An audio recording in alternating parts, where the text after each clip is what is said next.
Hello, my gorgeous light beings, my healers, my star seeds, my light workers. Welcome back to my channel, The Pleiadian Priestess.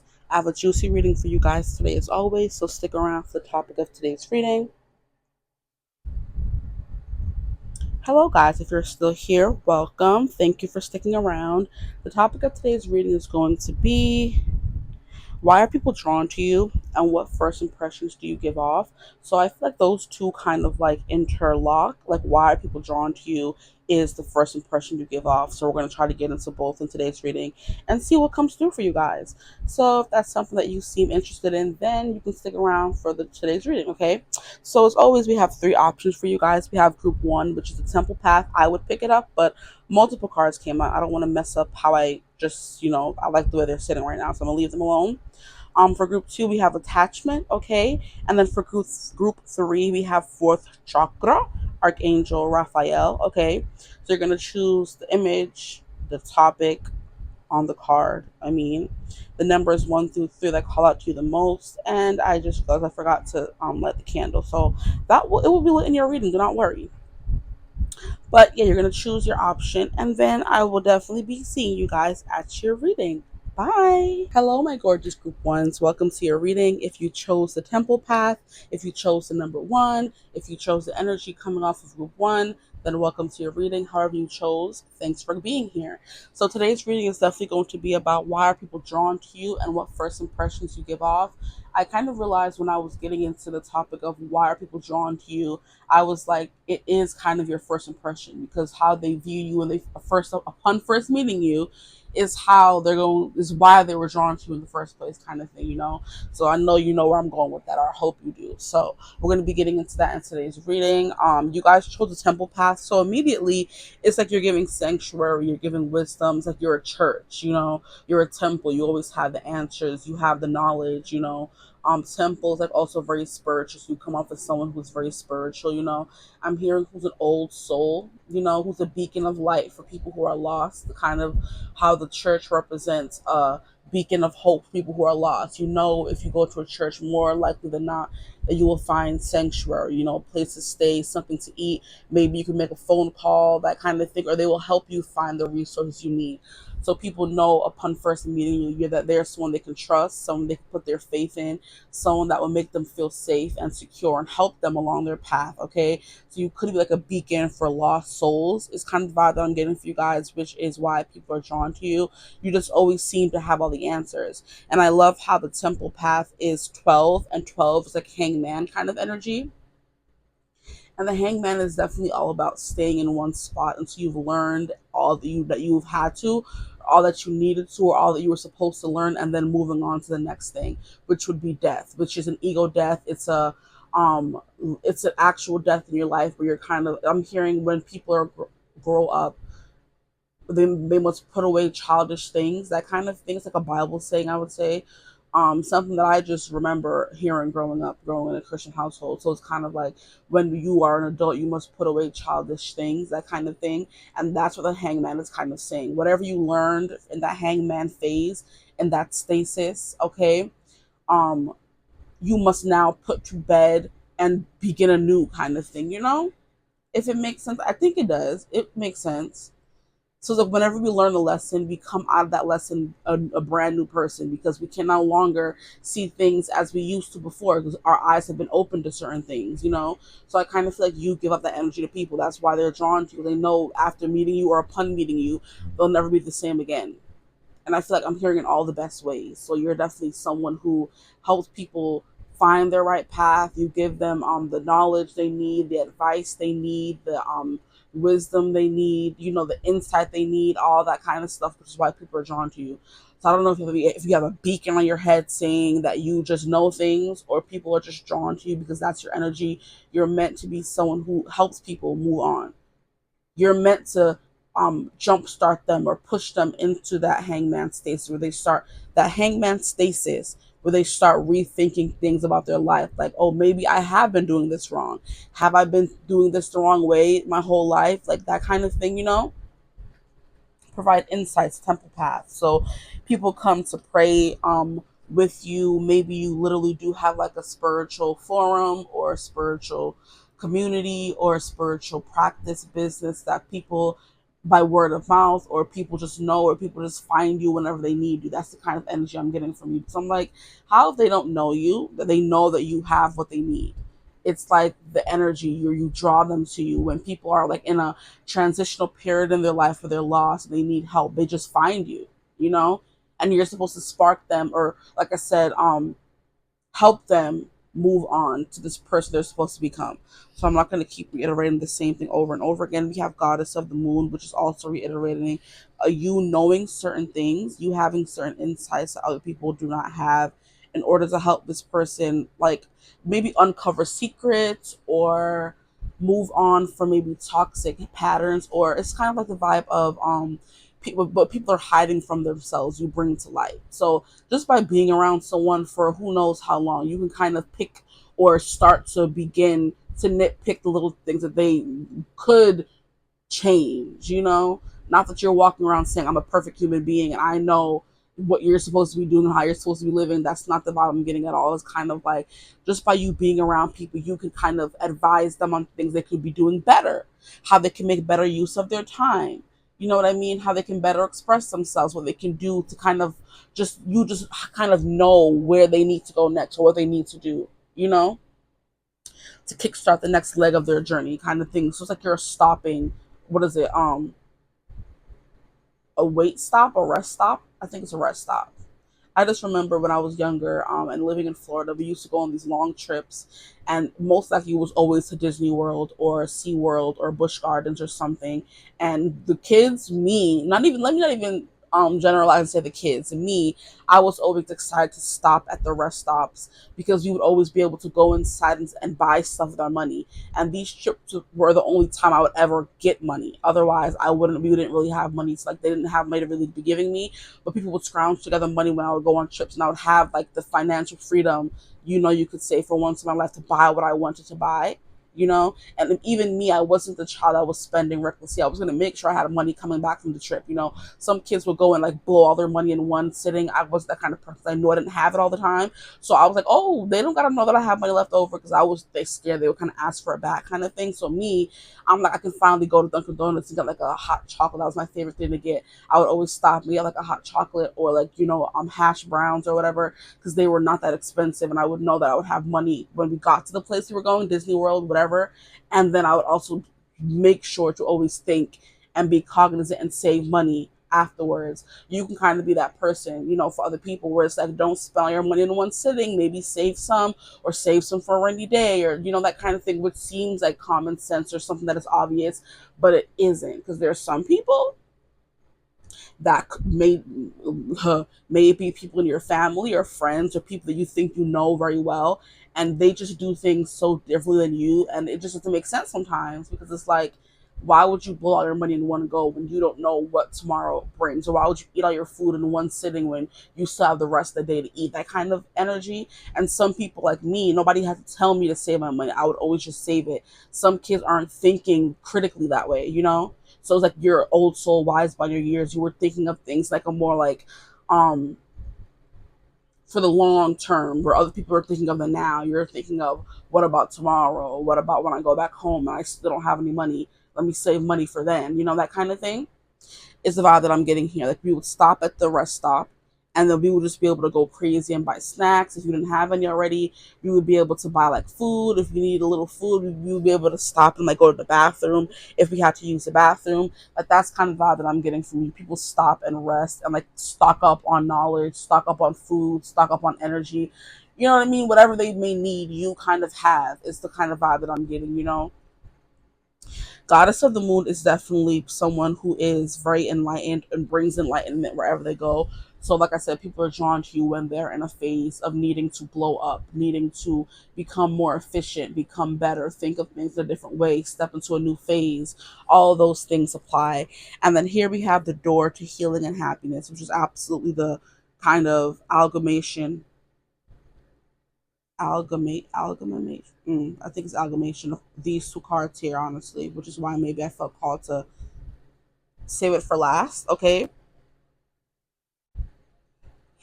taking a deep breath. Yeah, people can finally like rest when they're around you. Was the vibe that I'm getting from you guys.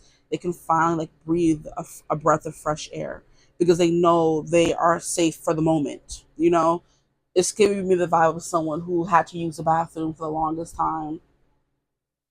And when you're on a bus with no bathroom, you can't use the bathroom. So the only thing you can do is literally hope and pray with all your might that your body just like holds on for however long it takes to get to that rest stop, or just stop thinking about it. That's kind of like the best thing. Stop thinking about having to use the bathroom, and it goes away just a little bit, until you get to that rest stop. And it's like as soon as you get to the rest stop, your body like knows the bathroom is coming, and it starts releasing the pee. And I'm like, how was I able to hold it for 2 hours?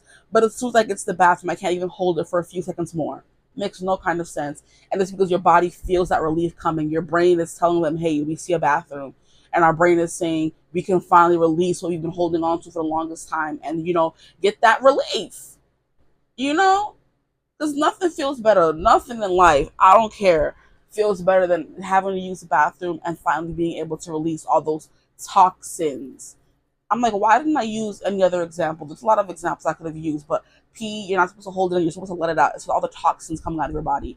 So this person's been holding on to all that toxic mentality, toxic behaviors, habits, those kinds of things. And as soon as they're coming upon you, they know, or something inside of them knows, they're going to be able to finally release it and move on to something new, something better, with some relief, get some relief essentially. Okay, so that is why people are drawn to you. I love the temple path and door to personal healing and happiness. It's literally, like I said, what these two are giving me.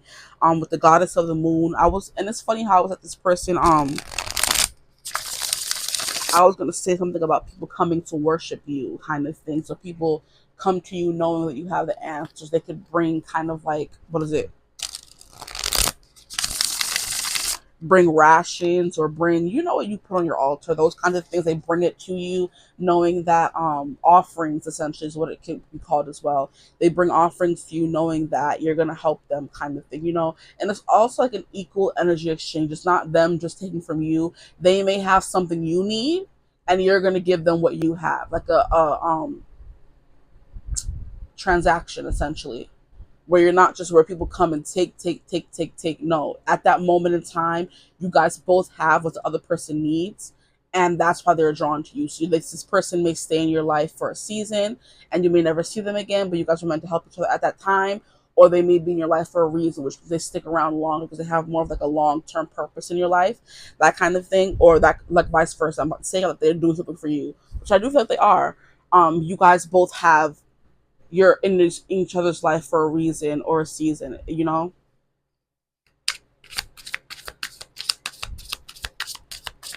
The temple path is like light, sanctuary, fun, respite, rest, that kind of thing. That's why people are drawn to you. And you can either take that in a positive way or a negative way. Because I'm pretty sure there are people out there who will try to spin that negative way.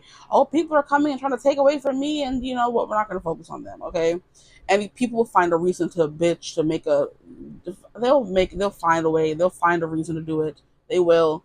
That's just human nature for some people. They complain, about certain things, but you're definitely that kind of person. But like I said, goddess of the moon, people come to worship you because you literally you have what they need. That intuition is also coming through very heavily.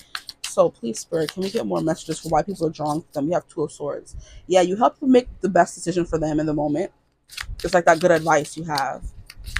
It's like being at a crossroads and not really knowing where to go next, and then they stumble upon you, the temple, and then they go in there and they're enlightened, or their eyes are open, they learn something they didn't know before, or maybe it's something they've been struggling with and you just happen to have the key, the final ingredient they've been missing. And it's really, really funny because I like made a new friend recently, and it's because I've been working on like a dance studio recently, and like a lot of people come in, a lot of women who are looking to find community, they're looking to find confidence, looking to find like people they resonate with and make new friends, expand their social circles, while working out and making their body fit and having fun while doing it. And I started working, and I love the community we're building, honestly. And there was this one person on Saturday, I believe it was. We were dancing to Espresso by Sabrina Carpenter, and it was like a very full class because, of course, that song is popular right now. And after that, we were like a ice cream date afterwards. So we walked to the nearest ice cream shop, and and we were talking, getting to know each other more. And then like I was talking to one of the people who I've had interactions with. She's also very friendly. I loved her energy, immediately felt like, drawn to her because she's like very, and then she also kind of like stuck around after classes. And that's me kind of thinking she's like sticking around for something. She either wants to know who's sticking around, making friends. Like you sometimes you can just tell when someone is looking for something, or maybe I can, the kind of being like sensitive or empath kind of energy. You can see something in that person that knows they're looking for a friend or looking for someone to talk to, that kind of thing. And that's what I was feeling from her. So I was like gravitating towards her. We were talking. We had a lot of interest in common. But that Saturday, she was like, I was like, oh, so what are you doing after this diva, this date? We called it a diva date. She was like, "Oh, I'm looking for like an Indian place because I need a specific kind of salt because she's also more healthy. So she's either, I don't know if she would call herself vegan or vegetarian, but she eats tofu. She doesn't eat meat." And she was like, I found this recipe for scrambled eggs, and this one ingredient is what is really supposed to make it taste like scrambled eggs. It's a key ingredient to the recipe. And I'm like, oh, that's cool. You know what I mean?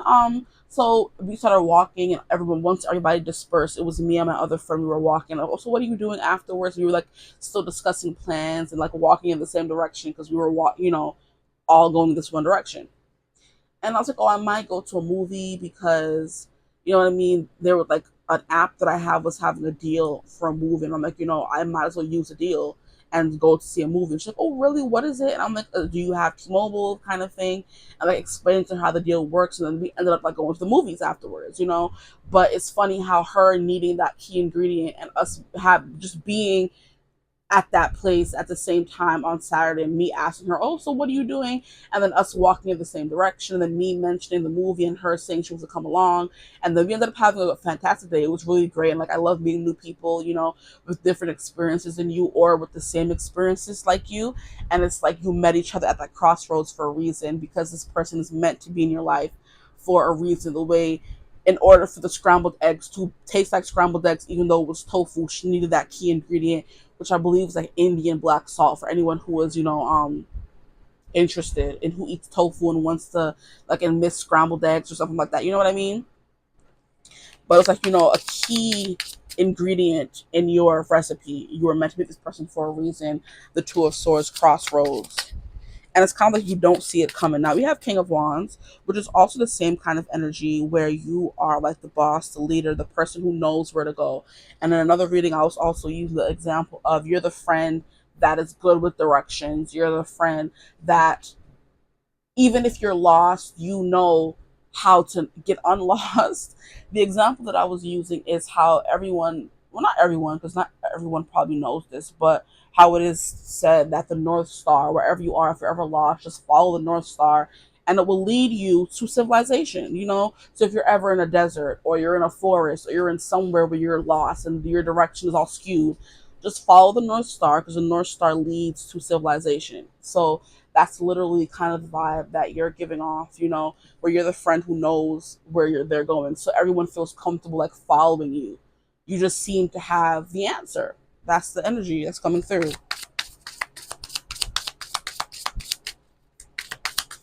You could also be like someone who's very fiery. It's giving leader as well. So spiritual leader, community leader, that kind of thing. It's also giving me how I'm hearing youth leader as well. So how like in the church, I don't know where is it. I didn't experience it myself, but I was watching. For those of you who also watch Good Mythical Morning, Rhett and Link, they used to be spiritual youth leaders, and they used to go around. Other people going around. Basically, you could call them the Jehovah's Witnesses, okay, of Christianity, where the youth leaders go around and ask people like, "Oh, you want to know more about this? Do you need help with that?" Like, you're not fully like an elder, or you're not what do they call them, bruh? Pastor or someone, that you're not someone who's high up in the church, but you are someone who is learning and you know more than someone else. You can lead them to the people who have the answers. So you either have the answers right off the bat, or you can lead them to the people who have the answers. That kind of thing is what the King of Wands is giving me. But the King of Wands is someone who does seem to have all the answers. He's kind of like his confidence, there was a word that was coming through. mojo, his confidence, his direction, his sense of direction is like very just like powerful. So people are like, oh, that's the person who knows what they're doing. Kind of like the whether this person has all the answers or not, the person who is the most confident, the most loud in the room, the one who seems to have it all together is the one lost people would gravitate towards because they need help, and that person seems to have all the answers. That's who you're coming through as with this King of Wands here, and the Two of Swords. So yeah, Two of Swords and King of Wands. Lost people looking for answers know to come to you because you have what they need with this Goddess of the Moon coming through as well. Jeez. We have the Eight of Pentacles. I'm hearing, yeah, the missing ingredient. I don't know why we're going into food territory now, but the missing ingredient is what the Eight of Pentacles kind of means. It's like Seven of Pentacles, you've been putting in the work, but something is not working. The Eight of Pentacles is going the extra mile, learning the extra thing, mastering your craft, okay? And this person will come to you as the Seven of Pentacles, or people, we're going to stick with people, will come to you as a Seven of Pentacles. This is someone who has been working towards something. They're not someone who's like just waiting for someone or wanting someone to do all the work. They have been putting in the work, but there's something that they've been missing or something they don't know. And you represent that final eighth pentacle where they will become a master of that thing and able to move on and make it abundant, which is the next step after the Eight of Pentacles, the Nine of Pentacles, which is comfortability, is feeling at ease with yourself, it's feeling independent on your own, finally, not needing help anymore. Now you can move on and become the person helping everyone else. Okay, so you're opening the door to personal healing and happiness to people so they can go on and help others. So it's kind of like a chain reaction. What is the other example? Is it passing it forward, where you help someone and they're like, what can I do to repay you? And you're like, I don't want your money, I don't want anything, just pay it forward. Pay it forward, not pass it forward. There we go. Pay it forward. One more card, please. Why are people drawn to my group ones? And then here we have the Dove, which is kind of like, it always gives me purity. So it's also giving me the vibe where you're not dramatic. You don't bring the drama. So, the King of Wands can have a flair for the dramatics, if we will. He can, because he's fire. He's Aries, Leo, Sag, and they're very drama filled signs. But like I said, you are someone who is not acting as though they have the answers. You just have like an air of confidence about you that, what's a better word? I don't want to keep using confidence. An air of, I want to say prestige, but that's not the word I'm looking for. An air of determination is also a good word. So determination, confidence, prestige, leadership, all of that is kind of coming through. So like I said, you're the person who looks like they know where they're going, whether you know where you're going or not. Like I said, whether you have the answers or not, you're not someone who's acting as though they have the answers. You just look like someone who does. Oh wait, when did this Four of Pentacles get here? Jesus. Okay, hold on. I was saying something. Yeah. Yeah, King of Pentacles is not dramatic though. You're not someone who is about gossiping, or I'm hearing fear mongering, or like I said, using what you have as leverage over someone or for your own personal gain. There we go. That's what I'm trying to say. You're not someone who's using it for your own personal gain. As the King of Wands can be, he can be a little ruthless. I'm not even gonna lie. I feel like him and the King of Swords is not that far off from each other. The King of Swords is just someone who is unapologetically himself and he doesn't care if you hurt your feelings. The King of Wands, his whole the allure of him is he is someone who's very charismatic. So people are drawn to him because of his charisma, his personality, that kind of thing. The King of Wands is more off-putting. You're not going to want to ask him, even though you know he has the answers. You're someone who has the answers and people feel more comfortable asking you for help. There, that's the perfect way to say it. Four of Pentacles, it's a card about security first and foremost. So like I said, you represent, people are drawn to you because you represent something or someone who can help them get where they want to go. So if they're lost walking on the New York streets, they're going to stop and ask you, do you know where so and so is, or do you know where north is? And they'll point you in the right direction. That kind of thing. Yeah, guide is essentially what I'm getting with the temple path. You're a guide.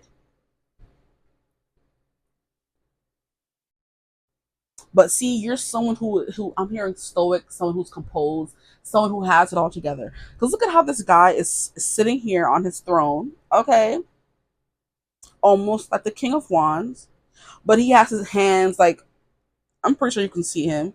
He has his hands placed together, like he's calculating something, like he's like judging you.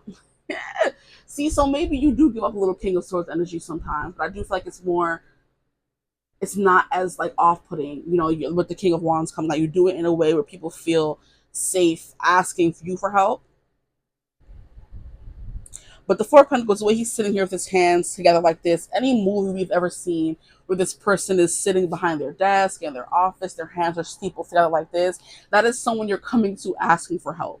It's you've either heard by word of mouth. I'm hearing The Godfather. I've never seen the movies, but I feel like I was talking to a friend about it the other day where he was like, you come to me stroking his cat on the day of my daughter's wedding, that kind of thing. Someone who has power. It's essentially what I'm saying. Someone who has power, someone who has influence, someone who has the answers, someone can put you to take you to the person who has the answers, or you have the answers, like I said, yourself, that kind of thing. And you're just sitting there very stoic, composed, well put together, and people know, hey, that's someone who's gonna lead me in the right direction. It's kind of like I'm getting the example of like a popular kid in school who's also like really smart. So they have all the friends, but then they're also not just stupid, and they're not walking around with no knowledge, or what do they call it, an airhead. Essentially, it's just someone who's smart and popular. It's the vibe that's coming through for you. You're smart and popular, okay? But the Four of Pentacles does represent security. It represents holding onto something very tightly. It represents saving and holding it all together. I'm hearing holding it all together by a string. And I'm hearing the song I've Got the World on a String. So yeah, like I said, you just seem like you're taking the world by storm, essentially, and you just know where you're going, you know what you're doing. And people are like, oh, that's a person who has it all together, who has all the answers. Let me go ask them for something real quick. I don't want to keep repeating myself, because I feel like I've repeated myself multiple times in this reading, but I'm just trying to drive home the meaning.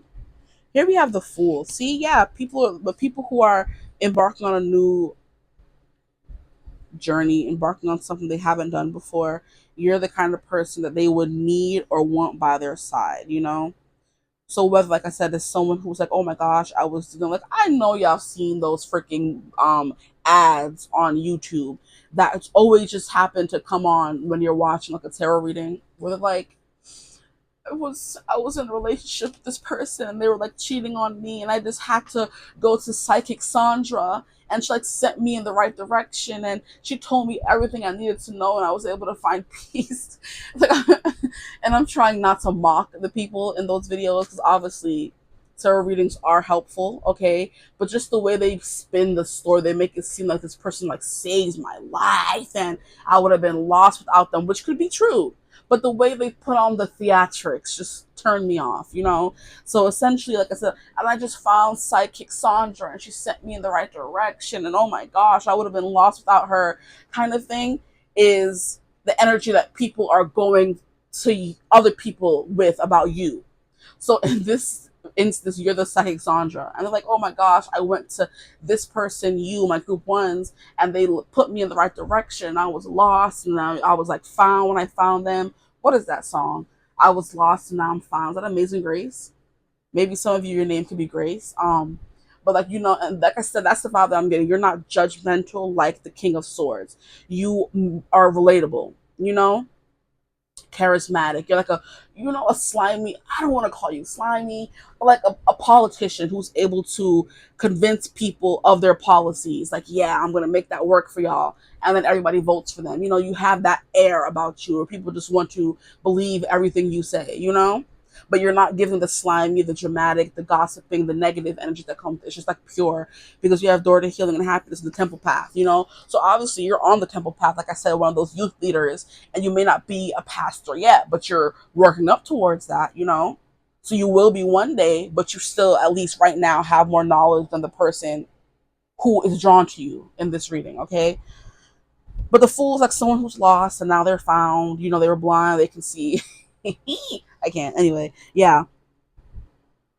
And look at how we really have in this card. I know it's supposed to be a Halloween deck, but I've like look at we have the freaking dog growling, and then we have a bird like defending this person, you know? So it's kind of like, I don't want to say this person doesn't have a choice, but people who are drawn to you, like they need that help. They need to change. They need to make that change, like Michael said, okay? Like they are staring in the mirror and they don't want to change the man that it's, staring back at them. So it's kind of like somebody or something is pushing them towards you because they have to make that change. And it's like they have no choice because it looks like this dog and this bird is running this pumpkin jack-o'-lantern guy off the cliff saying, hey, you don't have no choice, you gotta change, go, you know. And when they fall off that cliff, then they're gonna meet you at the bottom, or during the fall, you know. Because like I said, it's this vibe is giving me transactional. So maybe you fell off a cliff, okay, or you were pushed off a cliff as well, or you took a leap of faith, honestly, because you're on a spiritual journey. You took a leap of faith, okay, and this person was hesitating, and they were meant to find you because you guys were meant to be on this journey together. So now they have to be scared into it when you just went willingly, you know. So like I said, even though you don't have all the answers, or you may not have all the answers, you're not one step ahead of them, but you are not as scared as them. You're not as reserved as them. You're not as hesitant as them. You're someone who went into this eyes wide open. You went into this willingly, and this person may have wanted to go into this, but they went into it kind of like scared. So they need a friend like you, a person like you, an acquaintance like you, who is also going on the same journey, but they're more confident about it. So you make this person like, hey, we both lost our jobs. We're both job searching, you know? But I know I'm going to get a job sooner or later. I have that faith. And this person's like, I don't know. You know what I mean? Or another example, this person doesn't want to leave their job, but the job is not making them happy, you know? And that's like the world. You're at the end of a cycle and it's time for you to move on, you know. Or like I said, hangman energy, where you're stuck, you're not moving forward, and the next card after the hangman is death, where something is coming to an end so you can start something new. So like this person's like, I don't want to be in this job anymore. I'm stressed, I'm depressed, I'm not happy, and everything in them is saying leave. But like, what if I don't find another job? And it's like, well, you will never know unless you leave. You know what I mean? You'll never know unless you leave the job and go looking for another job. So you're also in the same boat. You're someone who's sick of the job you're at. You're sick of where you are in your life and you want to make a change, but you're more sure about this change. Even though you may be a little scared, you're more confident, you know, coming off anyway. You're more confident presenting than this person. And you guys are both on the same journey, but you're more sure of yourself. This person needs that energy in order to keep going, and that's why they found you, you know. So you may not be someone who's smarter, older or anything, but you are more sure of yourself and determined to get where you want to go, and you know where you're going, at least because you're like, as long as I'm moving forward, I don't care. I just want to keep moving forward, you know. And the mentality you have around the whole thing is what they need to adopt as well, which is why they were scared into it. Because on the fall down, you took a leap of faith and you're falling and you're trusting. They don't want to take a leap of faith, but they are feeling called to. So now they were scared into it, you know. And now you guys are both falling. They meet you on the fall, and you're sitting there like, it's okay, like it's fine. I fell too. You know, if we're either gonna fall flat on our face together or we're gonna soar together, that kind of energy, you know. So that's what's coming through here. And people are at a crossroads in their life, you know, moving from one phase into another phase or making a decision. They meet you and you kind of help them feel confident, more confident about where they're going, you know. And at the bottom of the deck, we have Ace of Pentacles, which is an energy of definitely of, you know, knowing where you're going, moving forward. Okay, it wants to fall out, so we'll take it. I'm being really sure about the direction you're moving forward in life, you know?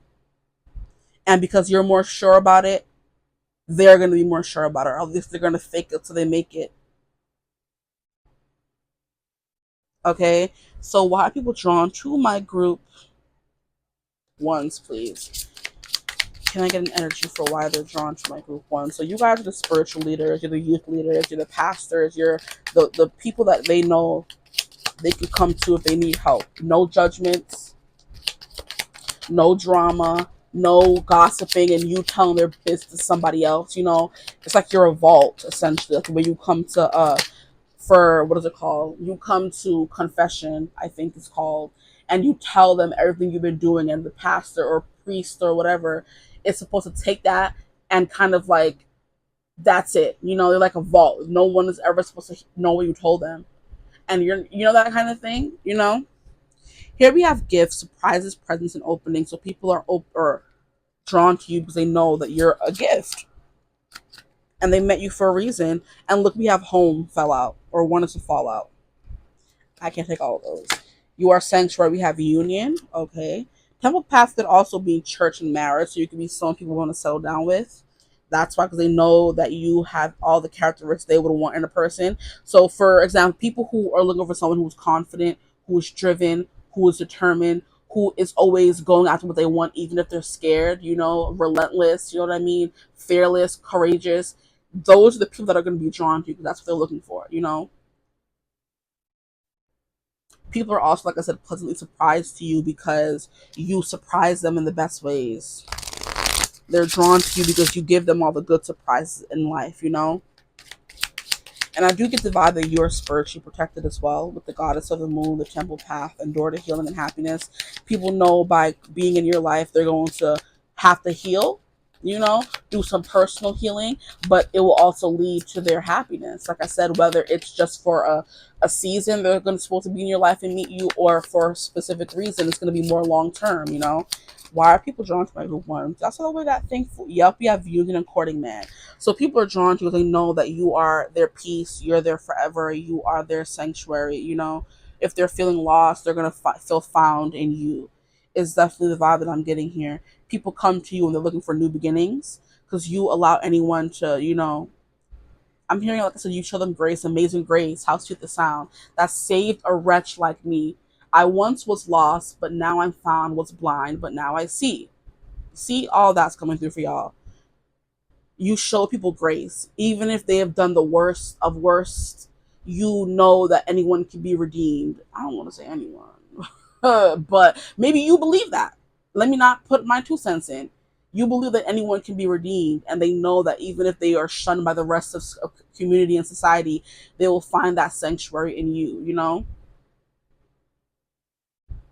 And also with this whole openings, it's kind of like you may open this people up to new experiences and new things with that full energy. So you're the person who's introducing them to new foods, new experiences, new activities, that kind of thing. That's the kind of person you are as well. You act as a gift to people. People consider you a gift.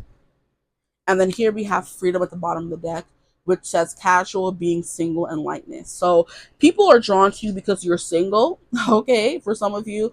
And people, men or women, want to court you. They want to be married to you. They know you are someone. So people who are looking for serious relationships, which would be a courting man, okay, is looking for the serious relationship person in you. They're looking for that marriage and partnership with this temple path here. They know you're the person they've been looking for, is what I'm hearing as well. If we're going to bring this into the more romantic side, people are drawn to you. Men, women are drawn to you because you're the person that they've been looking for. What I've been looking for. Do do do do do do do do do. Whoa, oh. So good to be seen, so good to be heard. Don't have to say a word. For once I was lost, so good to be found. I'm loving having you around. This feeling's like no other. I want you to know I've never had someone that knows me like you do, the way you do. And I've never had someone as good for me as you. No one like you. So lonely before I finally found what I've been looking for. So you represent that this person they've been looking for. They feel seen, they feel heard, and they don't have to say a word. Because like I said, they just know you can help them, and that's just it. So yeah, single being lightness, something here about you being single and everybody wants to like boo you up or tie you down kind of thing. And whether you know it or not, there's a lot of courting men in your vicinity that would snatch you up in a heartbeat, whether you want to be with them or not. This is what I'm getting. Like if you were to go in your immediate circle and have some friends there that are guys or whatever sex you're interested in, or attracted to, they would be like, yeah, girl, I will snatch you up in a second. But I know that I'm not your type of the kind of person you're looking for, so I never shot my shot, because it seemed like you were happy being single. It seemed like you weren't looking for anything kind of vibe. So if you are someone who is looking to be courted, okay, maybe open up your energy more. Okay. People know you're not about the BS, you're not about the nonsense, you're looking for something long term and serious, marriage, commitment, but they may not think that you see it in them unless you kind of make it known, or that kind of thing. Just like I said, open up yourself more a little bit, because you may be seen as someone who's like maybe a play girl or playboy with the King of Wands coming through, someone who could have anyone, so people are scared to kind of shoot their shot. It's the vibe that I'm getting for you guys. So people are drawn to you because you're freaking attractive, okay? You're dynamic, okay? You're charismatic, okay? You're magnetic. You suck up all the energy in the room. But then you're also someone who is so nice, who helps people, that kind of thing. You're free, you're casual, you're light. I don't think you force your will on anyone, but if they want the advice, you'll give it to them. There could be something here about you being, if you're a man, you wear a uniform, that's why people are drawn to you. You wear a suit, you wear a cop suit, or uniform, you wear a firefighter uniform, a doctor's uniform. How women are drawn to men in uniform, okay? That's how you come off as if you are a male watching, okay? If you are a female watching, people love your laid back energy, your lightness, and they love that you are fulfilled or happy or content in your singlehood, whatever you want to call it. They know that you're happy and content being single. You're not someone who's desperate for a love or a relationship. It's also the vibe that's coming through. So other things that I can say about why people are drawn to you: because you're very hardworking, okay? Because you're definitely a saver. You think about the long term health of your money, okay, not just the now. They love the way you master your craft and you put in the work to make your work the best it is. I'm hearing you put your foot into it. That's what people say in the black community when the food was so good. Like, you put your whole foot into it. That's you. You put your whole being into your work. It's not just something, you don't half-ass it. You're very good at decision making. You're easily able to, like I said, jump into starting new things. You're very adventurous. You're very willing to do things. Like, what's the word I could say for that? Adventurous is a good way, or a good word I could say. I don't want to say eager, but you're always like starting something new. You're not scared to do things out of your comfort zone. That kind of vibe is coming through. And the Ace of Pentacles, people are drawn to you because they see, like I said, you're worth investing in. They know if they were to invest in you or stick beside you, you're going places, essentially, is what I'm getting. And they just know that they're going to be personally happy and healed when they're around you. They're going to feel at peace. There's no drama. There's no gossiping. There's no nothing. It's just good vibes all around. And then Goddess of the Moon, you are definitely someone they can come to for that wisdom that they may need. You know, your intuition as well. And look at how we have gossip coming out in reverse. And I was just talking about that. Yeah, you're not someone who thrives on negativity. People feel safe in your presence. Okay, so I'm going to pull from one more deck before I leave you guys. I just hope this reading wasn't too long. So why are people drawn to my group ones? Can I get clarification or confirmation, please? Confirming some messages or just more information, more clarification. Why are people drawn to my group ones? Give me something. They said no. We said everything we have to say. Okay, this one's to fall out. We have psychic healing. Yeah, that's the Goddess of the Moon. Psychic healing is basically the same vibe. We have the moon coming through here, and then we have Neptune. So you have access to insights some people just don't. I'm hearing Pisces in the 12th house, which is like where it's at home in the Pisces in the 12th house. It's kind of like people feel at home with you, which did come through. Like I said, okay, coming through again, Pierre. People could also feel drawn to you because you're someone who maybe has a nice house. You're into real estate and they're looking for a home. And it could literally mean, like I said, people are looking for safety and you represent that safety for them, whether they're actually looking for a house or not. So people are drawn to you because you could be a real estate agent, and they do wear suits. Okay, so some of you could be a real estate agent, and people come to you looking for their forever home, their dream home. Also that as well, but that also ties into people knowing that you will be the person they settle down with, or wanting to be the person they settle down with. Either or. Take it as it resonates. So you're either literally selling homes, okay, or people know are drawn to you because you will end up being their home, their forever person. Okay, so psychic healing. Yeah, I'm hearing Pisces in the 11th house, so you can just have Pisces placements, okay, or a lot of 12th house placements as well, because that's things that are hidden. Everybody can't have access to those things, but you do. That's that moon energy, that psychic, the intuition. Wow, some cards didn't come with me. Are these important? Maybe. I'll just take them anyway because they could have wanted to come up. They were over there. We have joy. We have patience. So your patience and your joy is something people admire about you as well. I think I have access to the whole table, so we're gonna use the whole table. Okay. Here we have teacher. Yes. So you teach people things as well, and then we have wisdom, elder, and it's funny how I was saying elder. You are an elder, honestly, but like I said, you're a youth, a youth, something, whatever. You know what I mean? Those people like a youth pastor or something, but you have all the wisdom, or probably more wisdom than the elders in the church. If we're going with the church example, which I don't want to stick to, but there are elders in the church, there are pastors in the church, there are deacons in the church, there are bishops in the church, and but the highest of the high is the elder in the church, Christian church anyway, I believe. And you are that elder where they have been around the block and they have studied the text over and over again, and they can just start spitting off scriptures from the top of their tongue. People can also be drawn to you because of that, because they know you're someone who has those values, that this person that they are looking for. Okay. But not saying you're like someone who's overly religious. I'm not getting that vibe from you at all. It's just like in the church, the elder would be the person who has the most wisdom, is the most close to spirit, God, whatever you want to call it. You know what I mean? They have been rocking with him for years now, centuries, not years, not centuries, decades. And I'll use it as my confirmation. Like, I don't know why she would leave that in here.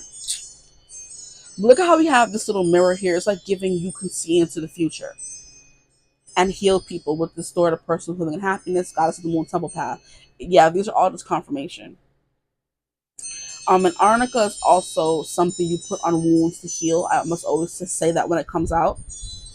33 is also I'm hearing creative, so maybe there's something like very creative about you. Maybe you find creative ways to heal people. Hold on. Let me move this table real quick so I can go turn that off, because this is what we're not gonna do.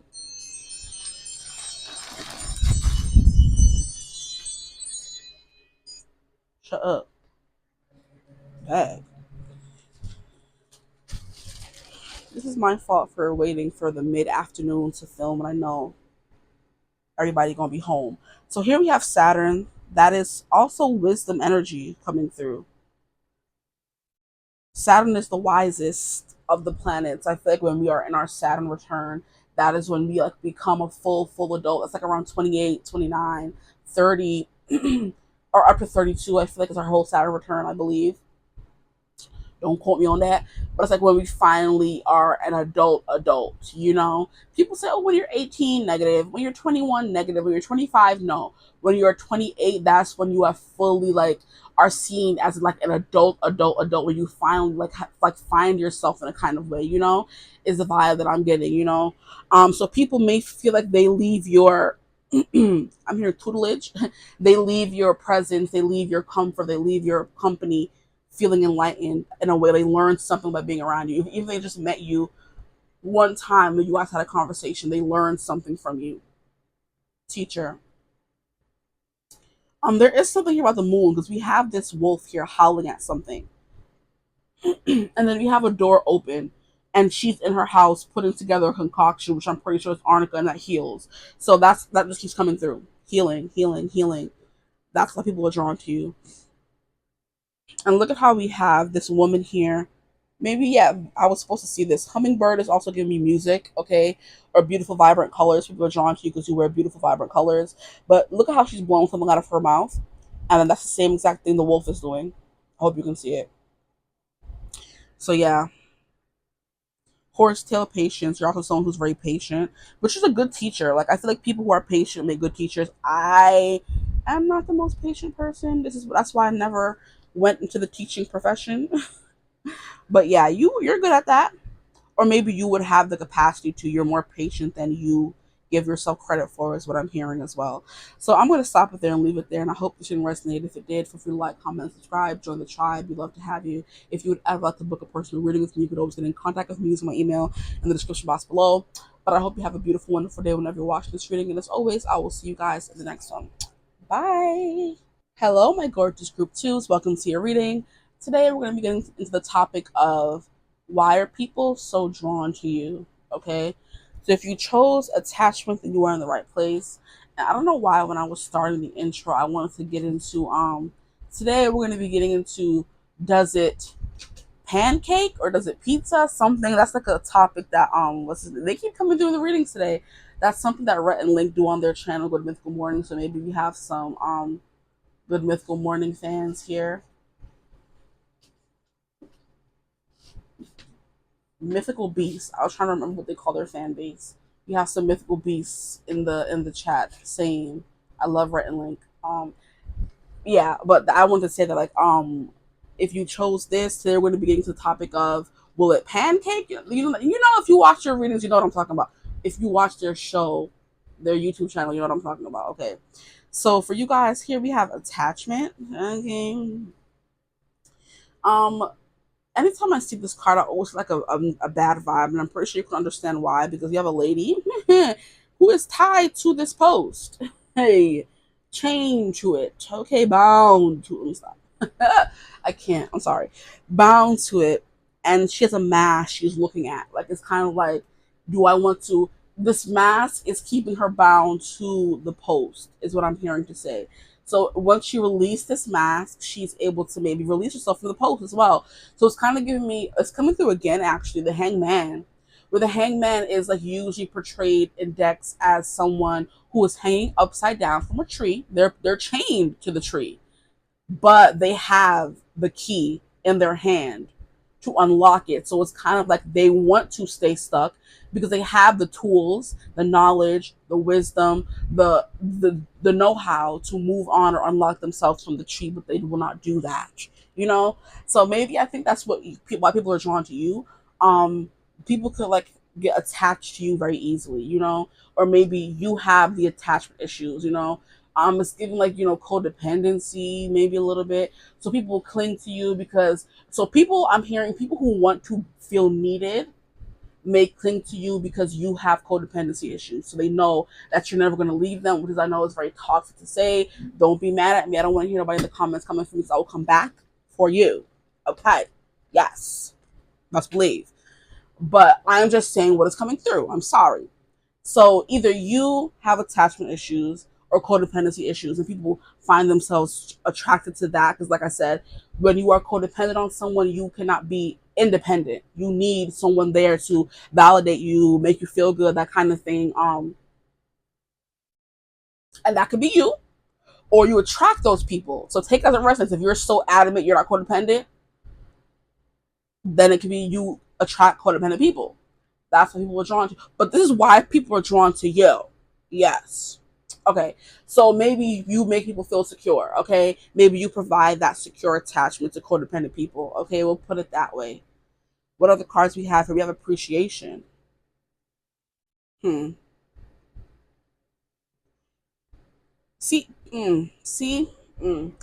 Appreciation is giving me the vibe that people are attracted to you because you kind of like stroke their ego in a way. Like you're like the appreciation is like someone who's appreciating you. So they're giving you compliments, saying you look good, like bigging you up. So maybe you're just that kind of person who makes people feel, bigger than they are. You big up their head, that kind of thing. And that's why they form attachments to you. Okay.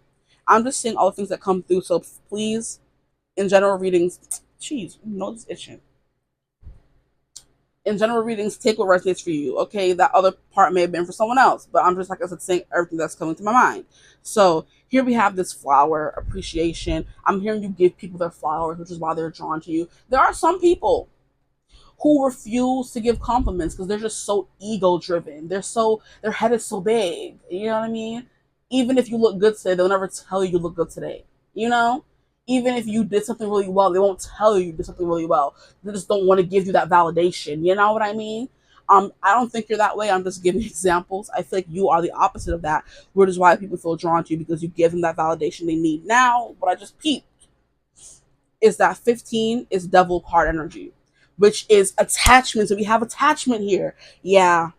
I'm getting some negative energy coming through here. I'm not saying it's you, but I'm just saying there's negative energy. So you attract, I'm hearing energy vampires, codependent people, because you are someone who could be, it's giving the energy of how narcissists are so attracted to people who are empaths, because the empaths just want to, even if you're the worst person on the face of the earth, an empath will find a way to, but you don't understand this person could be acting this way for, devil's advocate. Perfect example with the devil energy coming through.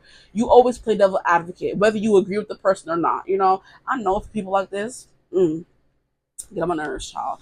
Um,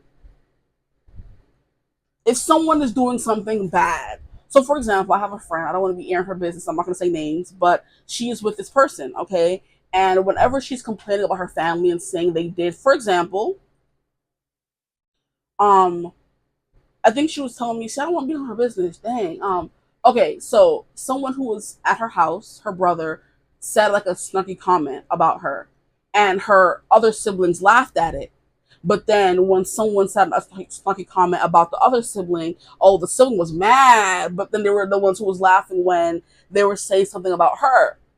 And she went and she was like complaining to her partner about it, saying, "Hey, my family's like just rude and like they're just playing, and like when it's if that person were to say something about them, it would be a problem, but they were saying something about me and nobody defended me. They were laughing instead." And he was playing devil's advocate. Oh, well, did you ever try to look at it this one? I'm like, shut up. If someone is coming and complaining to you about something, show some empathy and be like, I understand. Don't be like, oh, well, maybe they were. I don't care what they were dealing with. We're dealing with my emotions right now. Okay, that's the energy that I'm getting. Okay, um, people who love to play devil's advocate when you just need someone to be on your side. You know what I mean? And you're the kind of person who's on their side with this appreciation energy coming through. So you may like just attract narcissists because you're an empath and they know that you're always going to see things from their side instead of condemn them or vilify them. You know what I mean? Get already, child. Okay, so yeah, devil energy coming through, um attachments. And another thing about empaths is they definitely adapt to their environment. Okay. So, like I said, if they're around people who are just negative all the time, they're going to take on that energy and just maybe be negative all the time. If they're around people who are positive all the time, they will take on those traits and be positive. So they're very malleable, impressionable in some ways, and that could be why people are drawn to you. I'm trying to get a handle on this. I'm very confused right now. Let me just give me a second.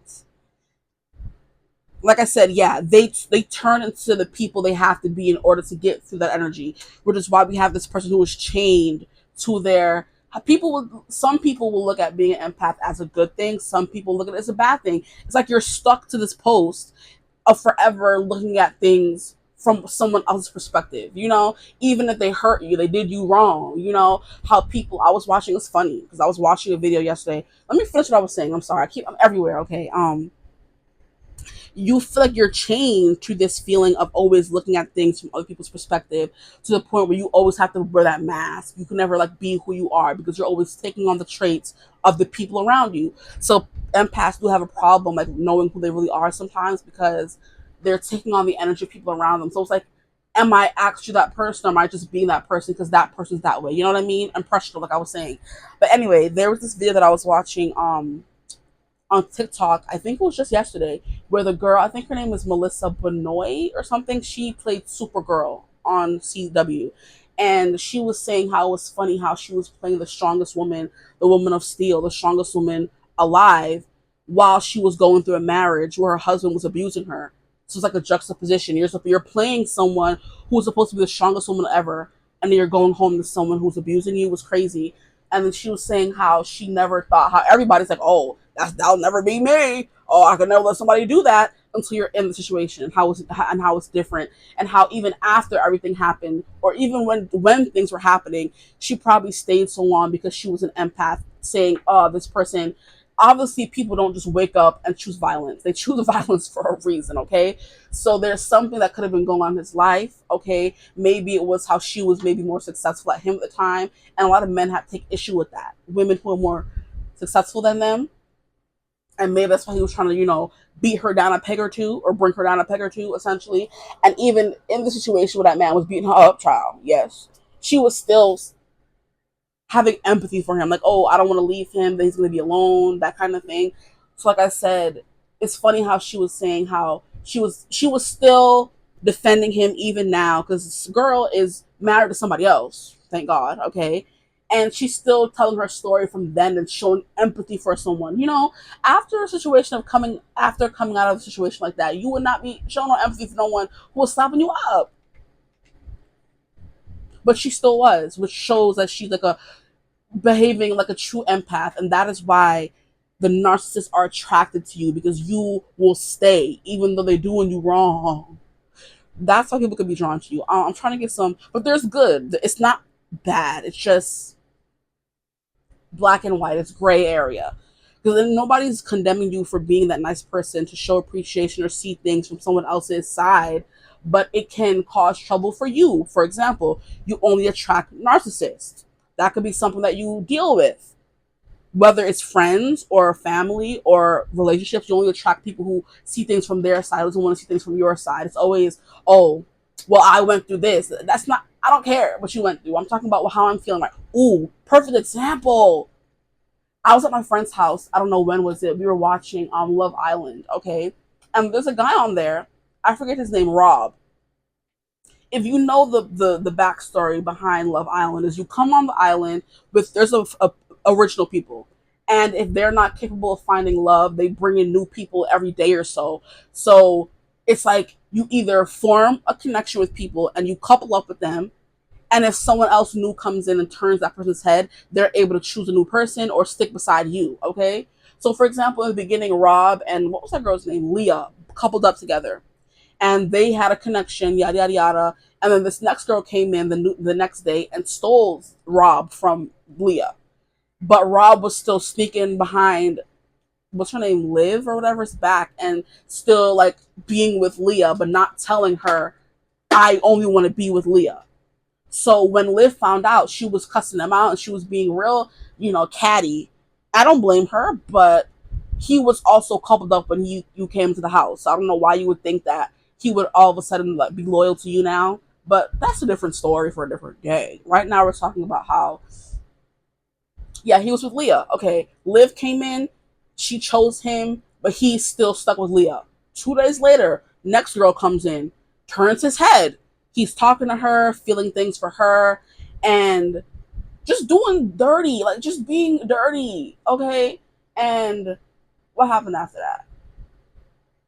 Yeah, he's telling Leah, "Oh, I still want to be with you," but then sneaking, leaking, going to the next girl saying, "I want to be with you too," and that's not how it works. Okay, so she's coming to him and saying, "You." So Rob and girl's name, I forgot her name, went on a date, spent a lot of the day together. They came back to the villa, spent hours together, and instead of him coming and reassuring her, saying, "Hey, I'm still with you, I'm still for you," you're just spending all your time with new girl, but then telling me we're still a thing.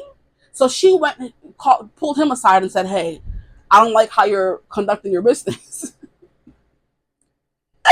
I don't like how you're conducting your business. Like, you're telling me one thing, but you're acting a certain kind of way. Dude breaks down into tears, talking about, "Oh, you don't care how I feel." And like, it's like, I need some space. He goes and hides in the pool. He's crying, acting a fool, saying, "Why don't you ask me how I'm feeling?" And I'm like, she pulled you aside to tell you how she was feeling. Why are you making it about you? Like, oh, you don't understand how much it hurts to have feelings for you, but then also have feelings for her, because I don't want to hurt you and I don't want to hurt her, but I gotta do what's best for me. And dude is just gaslighting her to crazy. He starts crying, and then she ends up comforting him when she is like I pulled you aside to tell you how I was feeling. Why are you making it about you? And then his main complaint when he goes to complain to the other girl is, oh, she doesn't care how I'm feeling. She didn't even ask me how I was feeling. Why is she caring about how you're feeling when she's pulling you aside to tell you how she's feeling? Like, I understand you have your emotions, but what you're doing is not right to try to turn the whole thing on her and cry and make it a whole big dramatic scene. And I'm just like, oh gosh. And she ended up trying to be like, oh, it's okay, like comforting him when she's the one who is still in pain. It was crazy to me that that scene pissed me off. That's kind of the vibe that I'm getting from you guys. You are the Leah. You're the one who's trying to tell someone how you feel, and do it in a way where you're not hurting their feelings, but it doesn't matter in those kind of situations. Someone's feelings gonna get hurt, child, and it's best that you do what's best for you, which she did, and I commend him for that. But she was also trying to tell you how she was feeling in the moment. It wasn't about you, and he made it about him. So people are drawn to you because I feel like you are someone who wants to take care of them, even if they're doing wrong or they're hurting you. You're still gonna comfort them and say it's okay, or I understand where you're coming from. Sometimes you have to be like, okay, you gotta put you first, Lucius. You gotta put you first, okay? At the cookie and Lucius, I gotta put me first, Lucius. Like I understand you're going through things, aren't we all? Okay. At this moment, I need you to, like I said with my friend, tell me that it's okay and they were wrong for how they treated me, and not look at it from their perspective. Like who does that? That's rude. First and foremost, like I'm telling you what hurt me, and you're trying to make them the like. Puh. I was like, girl, bye. Like, don't tell me these things. I have an attitude now. Next time I see him, it's a fight. Cause no. So, why are people drawn to you? That, are we still recording? Yes, we are. We're going to get more into it. People just form attachments to you because of how you act, or maybe because you're someone who's too nice, or you're too forgiving, and you always let people, back in even though you're not supposed to. But also, you are someone who's always there for people, very loyal, very compassionate, very empathic. Here we have the moon in reverse. If you don't get off me, we have the moon in reverse. Why are people drawn to you? Interesting. See, there's something here about hiding who you are. Maybe they feel drawn to you because like attracts like. So if you're someone who hides who you truly are, you may attract people who hide who they truly are as well. I want more cards. Why are people drawn to my group? Please. You have judgment. Interesting. These cards are okay. Can I get more cards? I need more clarifiers. Why are people drawn to my group twos? The cards just flying on out. We have the Three of Wands in reverse. I'm hearing the phrase hurt people hurt people. So maybe you are someone who's hurt and you hurt people, or like I said, you attract people who are hurt, but they're not handling it in a good way.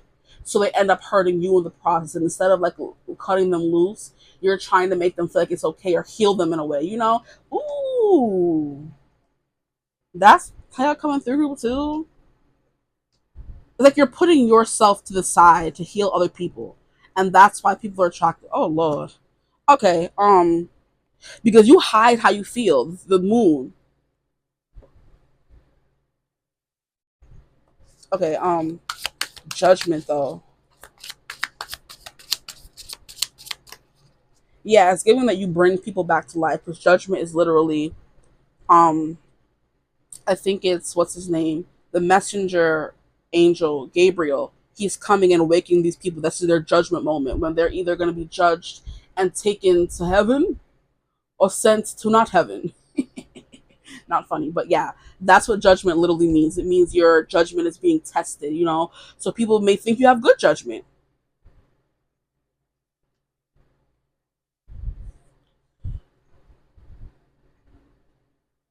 Give me a second. Give me a second. There's another message coming through for the judgment card. People think you have good judgment, or you awaken people to the problems that they may be hiding. So if I've been saying this whole thing the whole time and this is not resonating for you, it's because you may bring this energy out on other people. Is the energy that I'm definitely getting as well, where you kind of wake them up. People who have been hiding their emotions, wearing a mask, attached to things, which is where I was going in the beginning, like where you are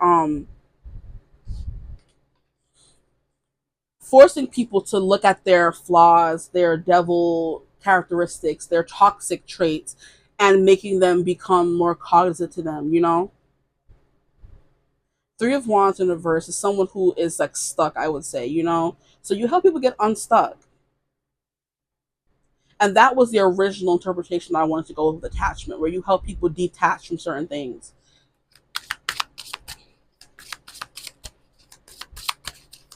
Why are people drawn to group two?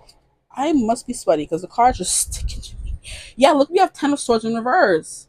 And the Ten of Swords is pain, it's betrayal, it's being down and out, not being able to move on any farther. So you're definitely someone who's healing people. Like when people are just like at I don't want to say on death's door because that's rude, but it doesn't have to be like physical death. It's just like emotional death, where something in their life is no longer working for them and it's time for them to move forward and find a new path.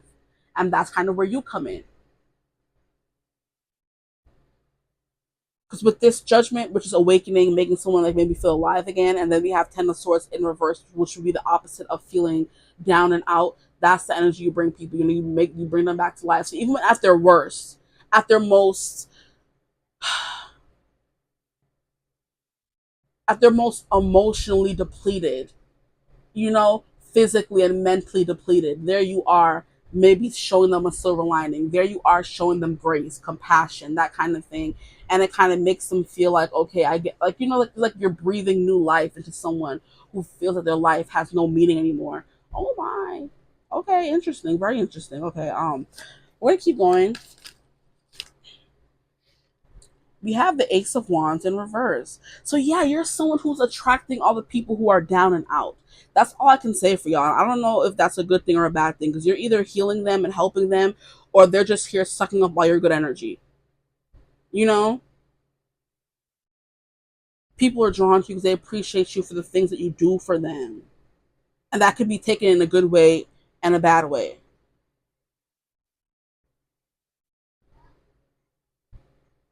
Like I said, I don't want to hear no comments in the comments. I don't want to hear it, because I'm just reading what the causes. Hey, okay. Everybody want to get in a little hissy fit saying, oh, that's not me. And, oh, I'm like, I'm just saying what's coming through, child. People are drawn to you because you maybe mirror or reflect their worst traits back to them in order to help them fix it. Or you could enable them. It really just depends on who you are as a person. You would know better than me. I'm just picking up on energies here. I'm not really, I don't know you personally. Ooh, we have the Magician. Yeah, see, it's like transmuting all that negative dark energy. Honestly, look at how she has a skull, but it's like acting like it's like a wand, and she's illuminating the skull. But it's like a skull. Don't we become skeletons when we die? Yes, we do. Skeletons illuminating it. The Judgment card bringing the dead back to life. Ten of Swords, someone who's down and out, all these swords in their back, someone who's been betrayed, maybe has trust issues. You may help them learn to trust again, help them learn to heal by showing them this compassion that they need, by showing them the appreciation, by giving them their flowers while they're alive. Maybe people who feel like they're not enough, you help them feel like they're enough. Like I said, it's giving peak empath energy. You guys are so little. Okay. But the Magician definitely, working magic in this person's life. These cards are definitely clarifying the energies here. Things that people are ignoring, they don't want to confront, you help them confront it. The things that they're attached to, you help them take off that mask and unshackle themselves. That goes off my feet so I can dance. Hey, I love when that song comes through. Okay, yeah, you help them take the shackles off their feet so they can dance, have some fun, have a good time. So even if, like I said, they're going through a breakup, or maybe they lost a family member, or they're just grieving something in their life, you are helping them take those shackles off their feet and dancing. So like you're the friend they're gonna come to, or the person that they're drawn to when they're feeling like, just like I said, see, and it keeps coming through. When people are feeling bad, they come to you to feel better.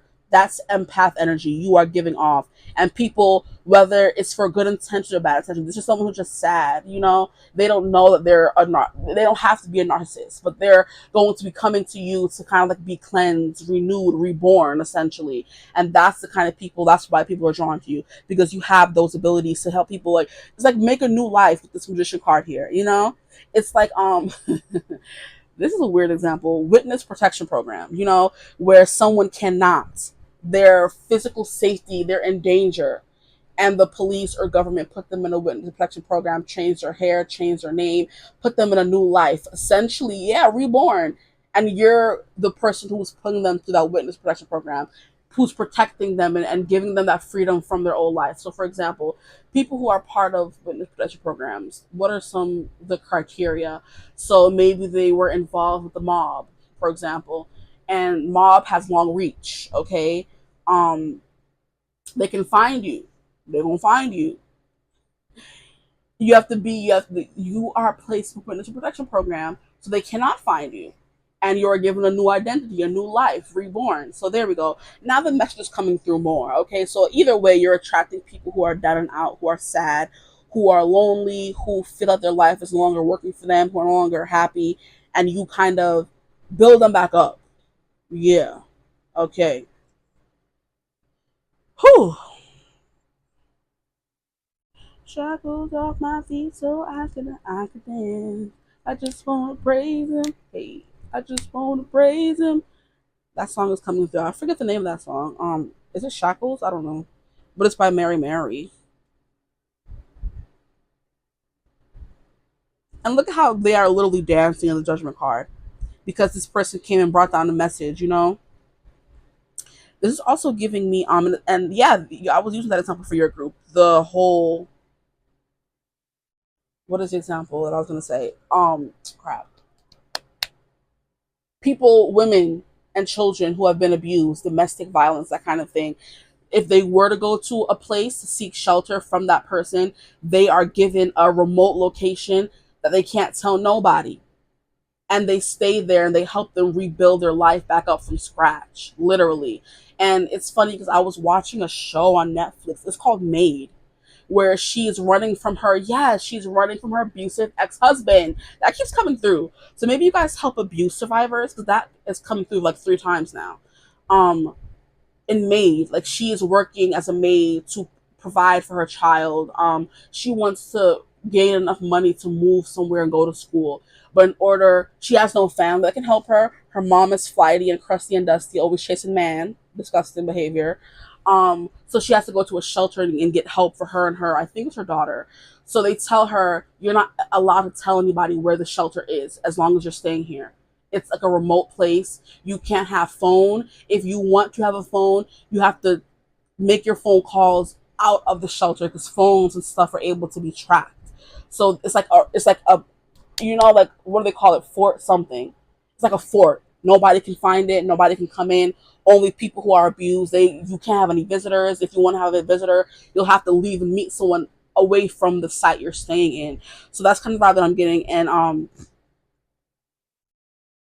yeah, they help you. They give you your own little apartment. They give you toys for the kids. They give you the resources you need to start over. That's literally what you could. That's why people are drawn to you, because you have that energy. So like I said, you may not be the toxic energy, but toxic energy is coming through with attachment and 15 devil card energy. You help people remove themselves from these shackles and stuff like that. Okay. Anyway, let me keep moving on. What is the next card we're going to be pulling from? These cards here.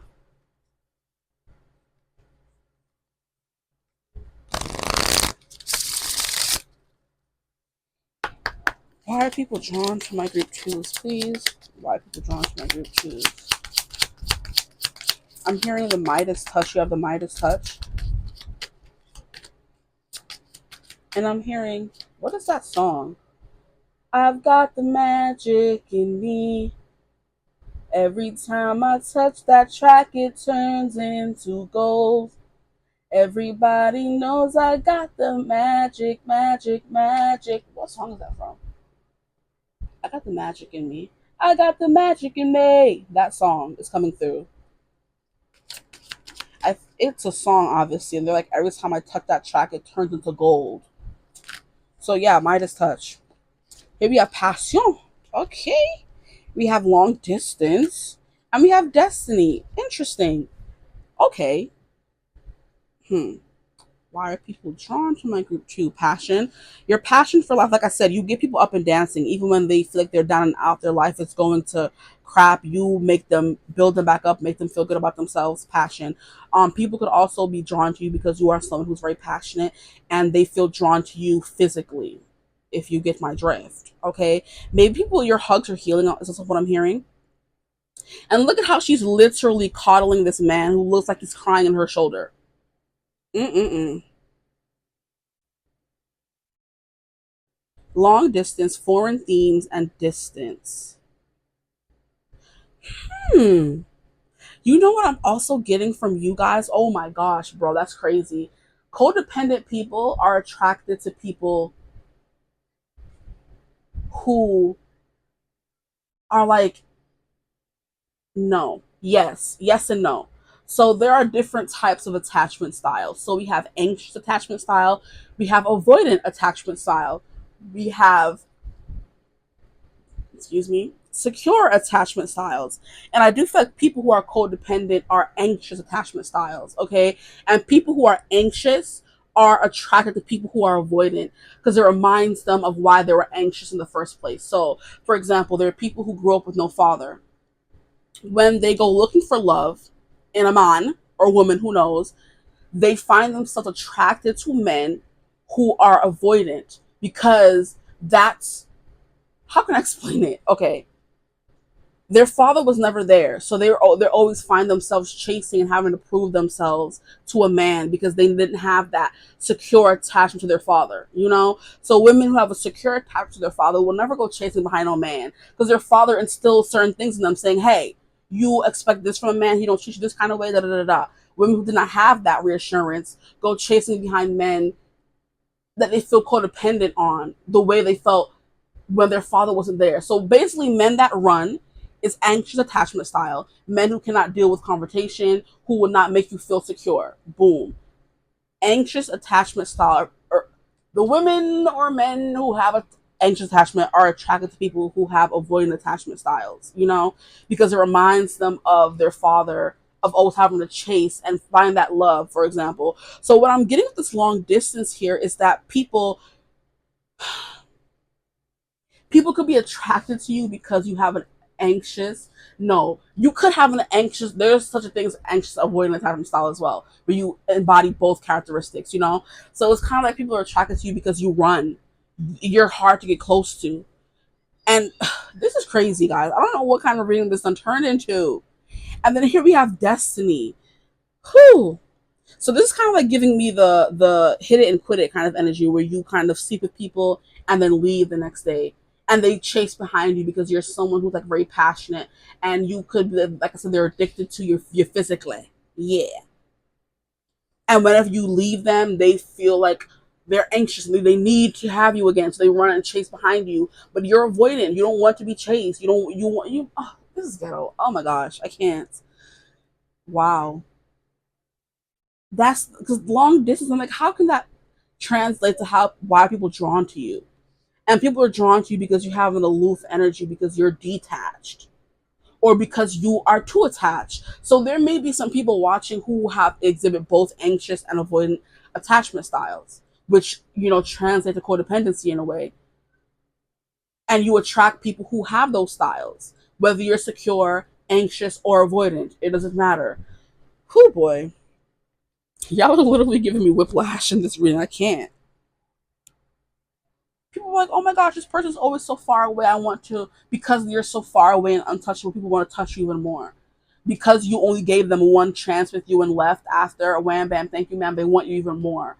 Because they're chasing after that constant need to be validated, which you validate them because you have appreciation. Oh my gosh. Yes, exactly. Period. Okay, move on. We're moving on. We have destiny. And that could kind of, you know what I'm hearing? I'm hearing limerence. And limerence is a term of people who are literally what I was saying. They're attracted to people who are no good for them. And there is no logical, or there is no action. Okay, how can I explain this? I'm confusing myself now. I don't want to confuse y'all. So, boy meets girl. Okay? Girl likes boy because boy reminds her of her father, which is someone who was never there. Now she's an anxious attachment style to any man who comes into her life because she's scared he's going to leave her the way her father left her. Okay, I hope you're following. And I'm losing where I was going with this.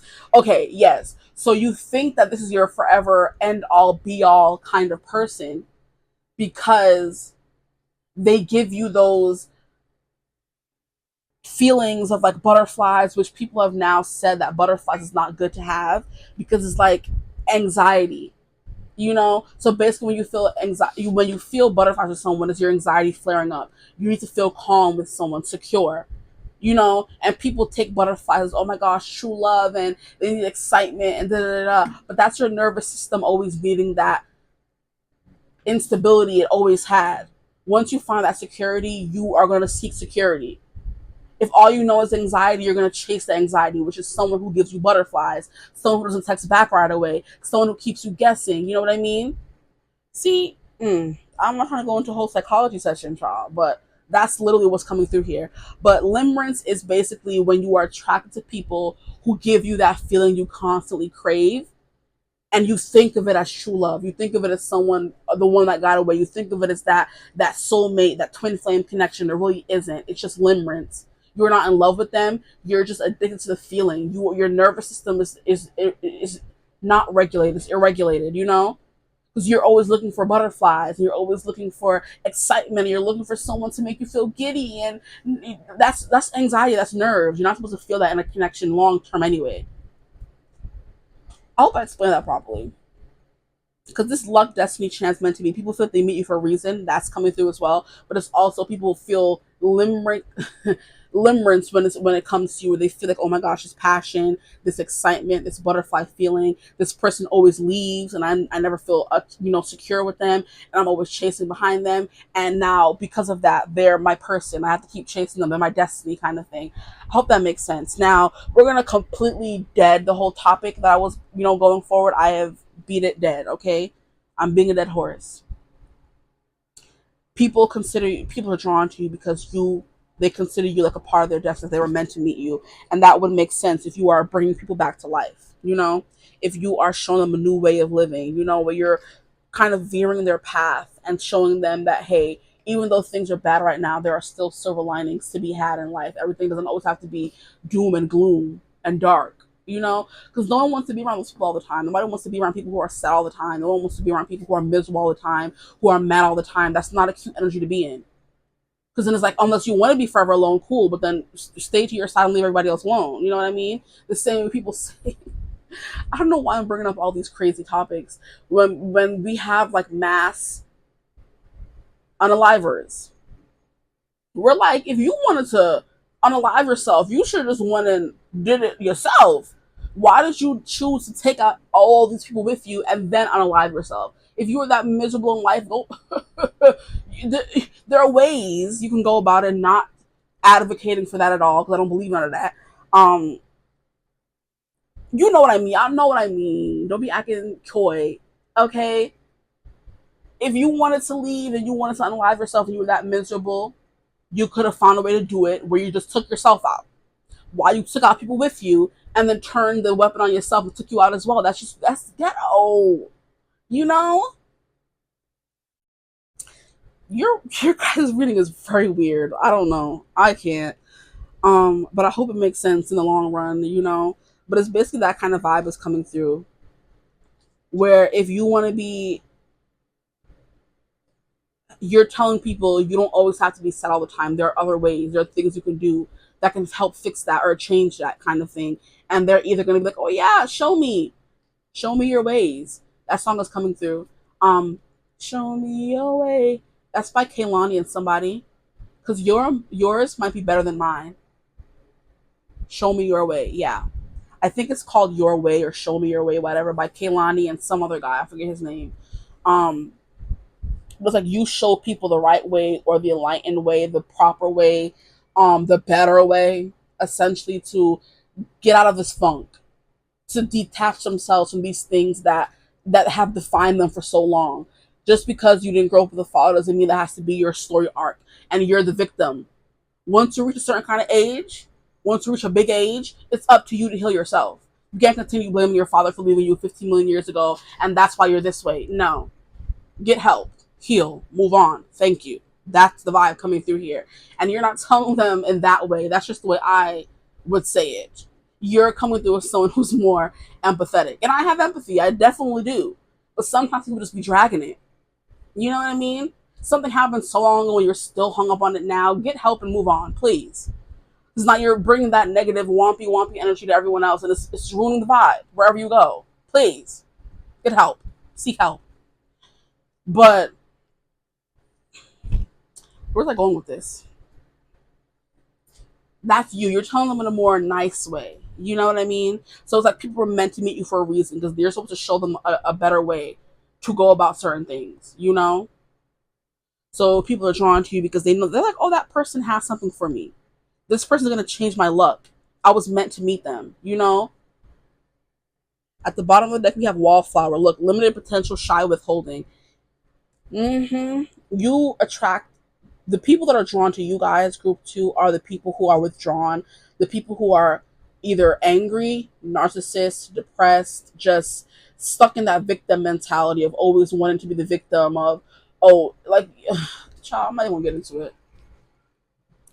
That's the kind of people that y'all be attracting because y'all have a light within you that people either are drawn to or want to stomp out.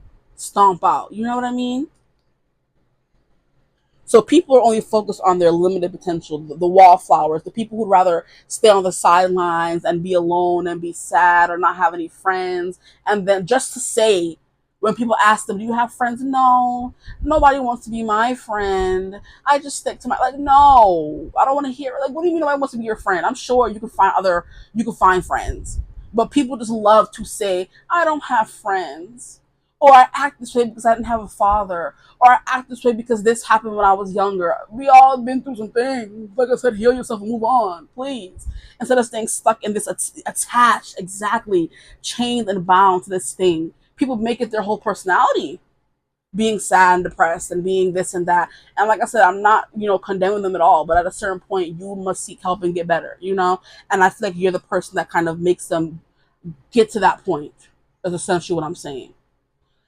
Oh boy. Okay, we pull from there, you pull from here, you pull from here. I'm gonna pull from one more deck and leave y'all. Cause I know y'all probably sick of me at this point. I'm sick of myself in this reading because I would be upset if I was attracting these people all the time. So I don't understand why you would be upset if these are the people you're attracting that are drawn to you. Please. People who want to use you with passion here. Wham bam, thank you, ma'am. People who want to leave you. People who try to what is it? They try to pitch the whole we were meant to be kind of thing to draw you in, use up all your passion and leave. The nerve of some people's children out here.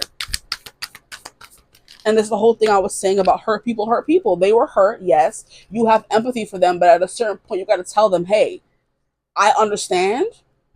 I can relate, but I've been through things too. Do you see me doing all that? No, because I seeked help, got better.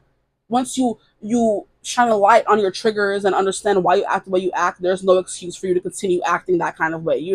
It's time to make a change. Look at that man in the mirror, like I was saying in the beginning, and make that change. Okay, Michael said it best.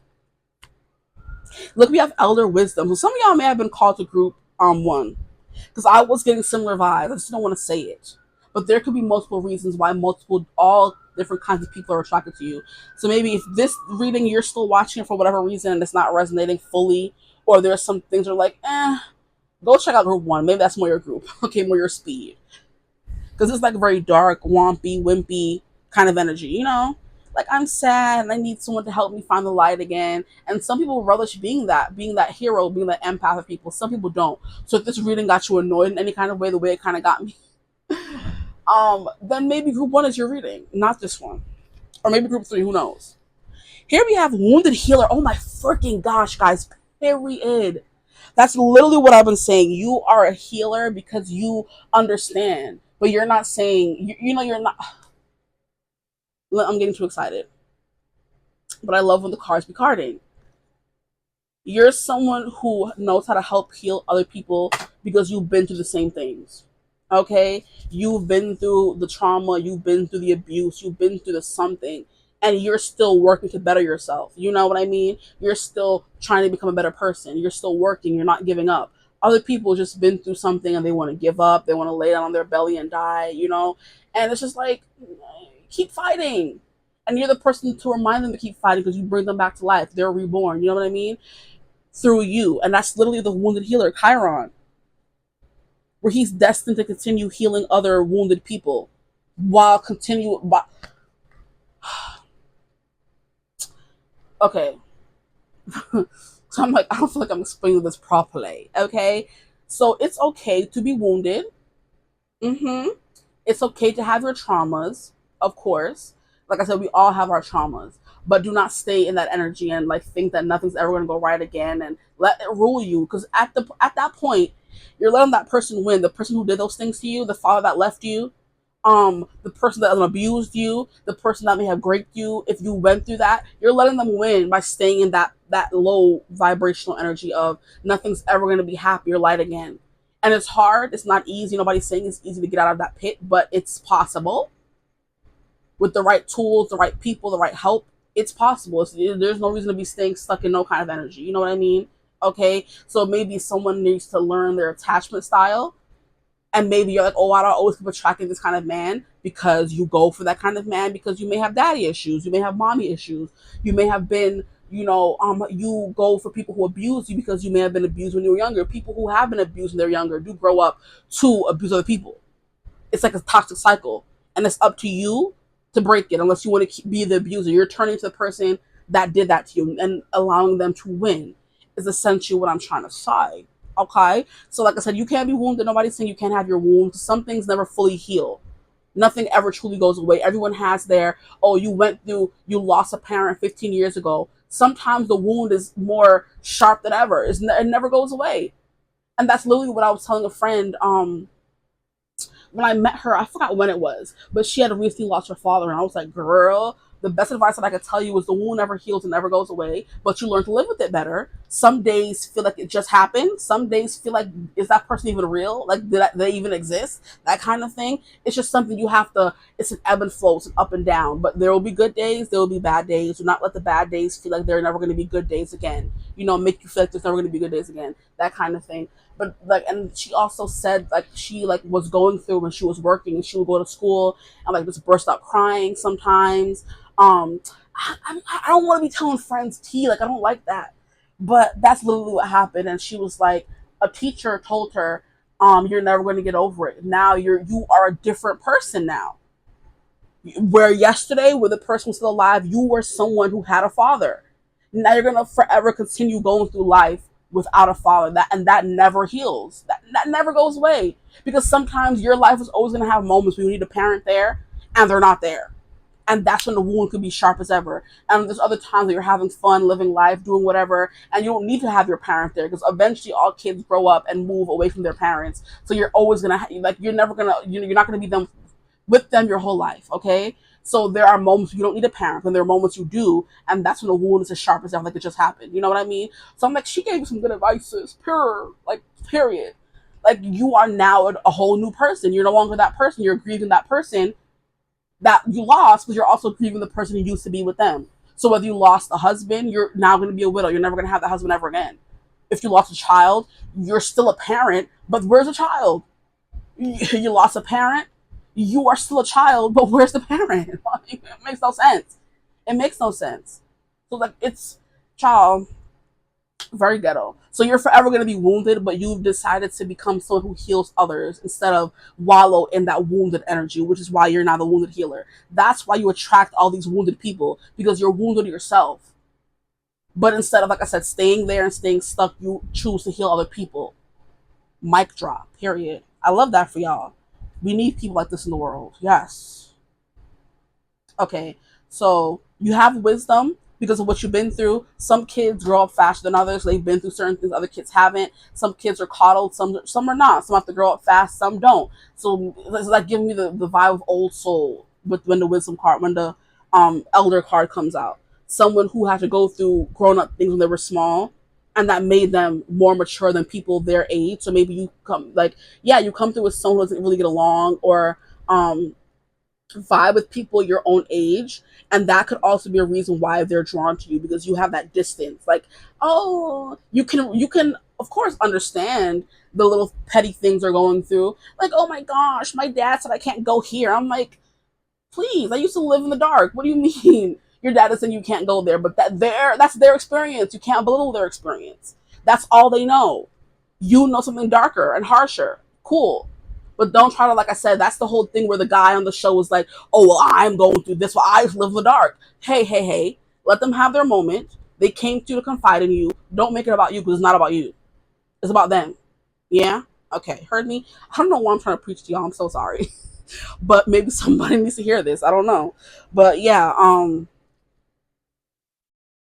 you have the empathy to show that people, to let people know, oh yeah, I hear you, I understand where you're coming from. I may not have went through that thing, but I can understand the frustration behind not being able to go out when you want to go out because your father said no. But girl, I don't have a father.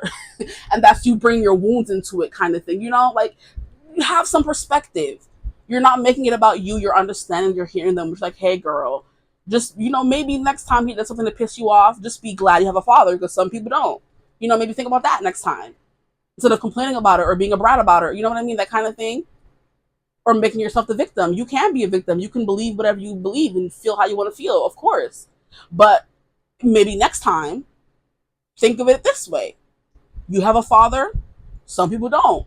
Or maybe think of it next time, instead of coming and complaining to the friend who has no father, find a friend who has one. You know what I mean? Like, little things like that. You are bringing that perspective to them, making them think in a new way. You know what I mean? And some people really just don't know those things, and all they need is like a little nudge in the right direction. You know what I mean? Okay. Now, elder wisdom. You have been through more things than people your age group, which is why you come off as an old soul. Like, I hate how many times I've heard that in my life. I'm like, thanks. But then also, like I said, I understand this long distance thing because you're with friends your age, but you don't feel like you understand them because they're going through things you didn't go through. Like, you went through other things, they went through small, minute things, and it's just like, okay, like I empathize with you, but maybe, you know what I mean? You know what I mean? You know what I mean. Y'all know what I mean. Group two, you know what I mean, because you've been through it. Okay. And the last card we have is Peaceful Warrior. I love that. Like I said, you're the empath. You're doing things with grace. You're doing things with compassion, but you're also telling people, get it together, please. I don't want to hear this willowing and womping. Like, I'm hearing your story. I'm understanding where you're coming from. I'm listening. I'm not playing devil's advocate, but then I'm going to play a little bit of devil's advocate. Like, hey, like I said, maybe next time something happens, think of it in this kind of way. Or look at it in a new way. Don't look at it as a victim. Look at it as someone who can overcome that, and then their life starts changing bit by bit, and then sooner or later they become a new person. You know what I mean? Yeah. But a lot of people who chose this, they've been through some things. Group twos, y'all done been through some things in your life, okay? Because I just already, like I said, this from jump with attachment and the very somber energy coming from the card, and then the appreciation. It's like you went from someone who was attached, who was stuck, and you found freedom, which is why you know how to help others do the same. Good for y'all. Clap for my group twos. Period. Okay. Now, Peaceful Warrior, like I said, you help people move on. Look at how you have the tears coming through. We have Milk Thistle. I've never heard of this, but we have Mars and the Moon, which is like exactly, the Moon is like that energy of like mystique of like, because the Moon is the mother, okay, the Sun is the father, so that you take a mothering approach, but you're still a warrior about it. You're still gonna fight. You're not gonna make someone feel bad for what they went through, how they're feeling, but you're not gonna stop fighting. You're not gonna make you stop fighting, or the things you went through. You didn't make it turn you mean. You didn't make it turn you angry. You made it turn you into a peaceful warrior who's fighting for the peace of everyone else. You want everybody to be happy, not peace. You want everybody to find the peace you may have found, and that's your that's why people are drawn to you. I don't know why my readings can never be superficial. They always got to be deep. I don't like that. Because I don't want to be getting into these energies every day. Dad, come on now. Okay. But anyway, yeah, you're the wounded healer. That's literally your archetype. Like, and that's why all of this makes sense now. You fight for the peace of others. You want everyone to have happiness, that kind of thing. I'm not going to keep repeating myself. I think I'm going to stop the reading there. Anything else is coming through? I'm not trying to go on another tangent. I'm not trying to go on another tangent. A dandelion. A dandelion. I remember when I was growing up in Florida, they would say if you blew the seeds off a dandelion and made a wish, it would come true. So, like I said, that luck, chance, meant to be. People may feel like they manifest you, they wish for you, and you came like a wrecking ball. You came like this magician that had everything they needed. So people are drawn to you because you make them feel that peace, but they can also feel your fierce, lion. I want to say lioness.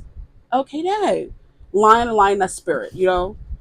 Like this is someone who knows what I'm going through, and okay. I'm hearing what doesn't kill you make you stronger. So they're looking at you like, dang, this person went through the same thing as me. It's like when you see someone who looks like you on TV, and you're like, oh my gosh, if they can do it, I can do it too. Like, oh, this person's been through what I've been through and they made it on the other side, I could do it too. That kind of encouragement. That's like people are drawn to you because they're drawn by your story, whatever your story may be, because it has to be deep and dark. Not dark, but like not easy. You know what I mean? Exactly. But yeah, dandelion is definitely giving me the vibe of someone wish for help, they wish for guidance, they wish for some peace, and boop, they met you the next day and you help them. You know, but still check out group one if you feel called to. I don't know how long this reading came out to be. I'm sorry if it was long. I don't know. This one was just, you know. But if the reading resonated, like, comment, subscribe, join the tribe. We'd love to have you. If you would ever like to book a personal reading with me, you can always get in contact with me using my email in the description box below. But I hope you're having a beautiful, wonderful day whenever you watch this reading. And as always, I will see you guys in the next one. Bye. Hello, my gorgeous group threes. Welcome to your reading. If you chose fourth chakra Archangel Raphael, then you are in the right place. Today's reading is going to be about why are people drawn to you, okay? So let's get into it. Hopefully this is in lighter energy because group two's reading was kind of, I wouldn't say ghetto, but it was interesting. It was very like heavy. That's the perfect word. So, and then it's also hot. You know what? I might turn back on this fan. If I hear a fan in the background, I'm sorry, child, but it's hot. And I've been doing this for like a good 2 hours now, so I need some fan. See, that is mad loud. You know what? It's just sweat. So here we have fourth chakra, Archangel Raphael, which is very much a heart energy. So why people are drawn to you is because you may have like a very pure heart. You have a very big heart. You're very caring. Okay. I'm hearing your soul. Like your energy is definitely just very different from group twos. You're someone who is just like very bright. You're like a beacon, you know what I mean, of light for people. That's like a warmth about like a sun. Like you're the sun for others. Where they feel taken care of in your presence, they feel light, they feel free, that kind of thing. And I'm hearing they feel seen, they feel heard, they feel cherished, loved, essentially. That's why they're drawn to you because you may just have that kind of energy. Yeah, and look, we have yin and yang, both coming through. So people just feel like they found their match or found, you know what I mean, when they meet you. They're like, I found the yin to my yang, the perfect, opposition to me that provides balance. Because I'm seeing the opposition card in the Numinous Astro deck where it's like the opposition is also balanced. It gives Libra energy where it's kind of like two signs that are, or two houses that are on the opposite side of each other. So I think it's like it would be sister signs, for example. So it would be like a Pisces meeting a Virgo. And they're just like, they're very vastly different, but it's also their differences. But their differences kind of highlight the best things in each other, and you could also make it work. You know what I mean? As a friend, as a relationship, doesn't matter. Then it also depends on the other placements in your chart as well. So people that go around and say, "Oh, I'm a Virgo, I can't get along with a Pisces, or I can never be in a relationship with them," it's like that's not really how it works because you guys are two individuals, first of all, with your own individual upbringings and experiences, and then you have a chart that could complement them in a very good way, but just basing off of a sun sign is not it. It's not how it's meant to be, okay? You need to do like a synastry chart where you can see how compatible you guys are on a chart level, you know? And then astrology doesn't have to be everything, honestly. You know what I mean? But it helps. So maybe you're someone who's into astrology. That's why people are drawn to you. Same. We love some astrology. Okay? Anyway, like I said, you're like a sun to people. So maybe you are sunny, you're very vibrant, and then you attract people who are more moody. So like it's giving me the best friend archetype, or not even the best friend archetype, the book archetype, where it's like grumpy sunshine kind of thing. So maybe if you're a very bubbly, sunshiny kind of girl, you attract grumpy guys. Or if you're like a very golden retriever kind of guy, you're going to attract black cat women because there's something about you guys' energy balancing each other. You know what I mean? So that's the vibe that I'm getting from you guys. Opposition.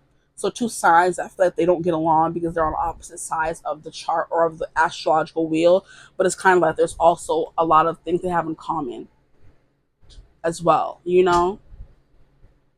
So for example, the kind of, I think it's the second house and the seventh house on the opposite sides of the wheel. So for example, if you have an Aries south node, you're going to have a Libra north node, for example.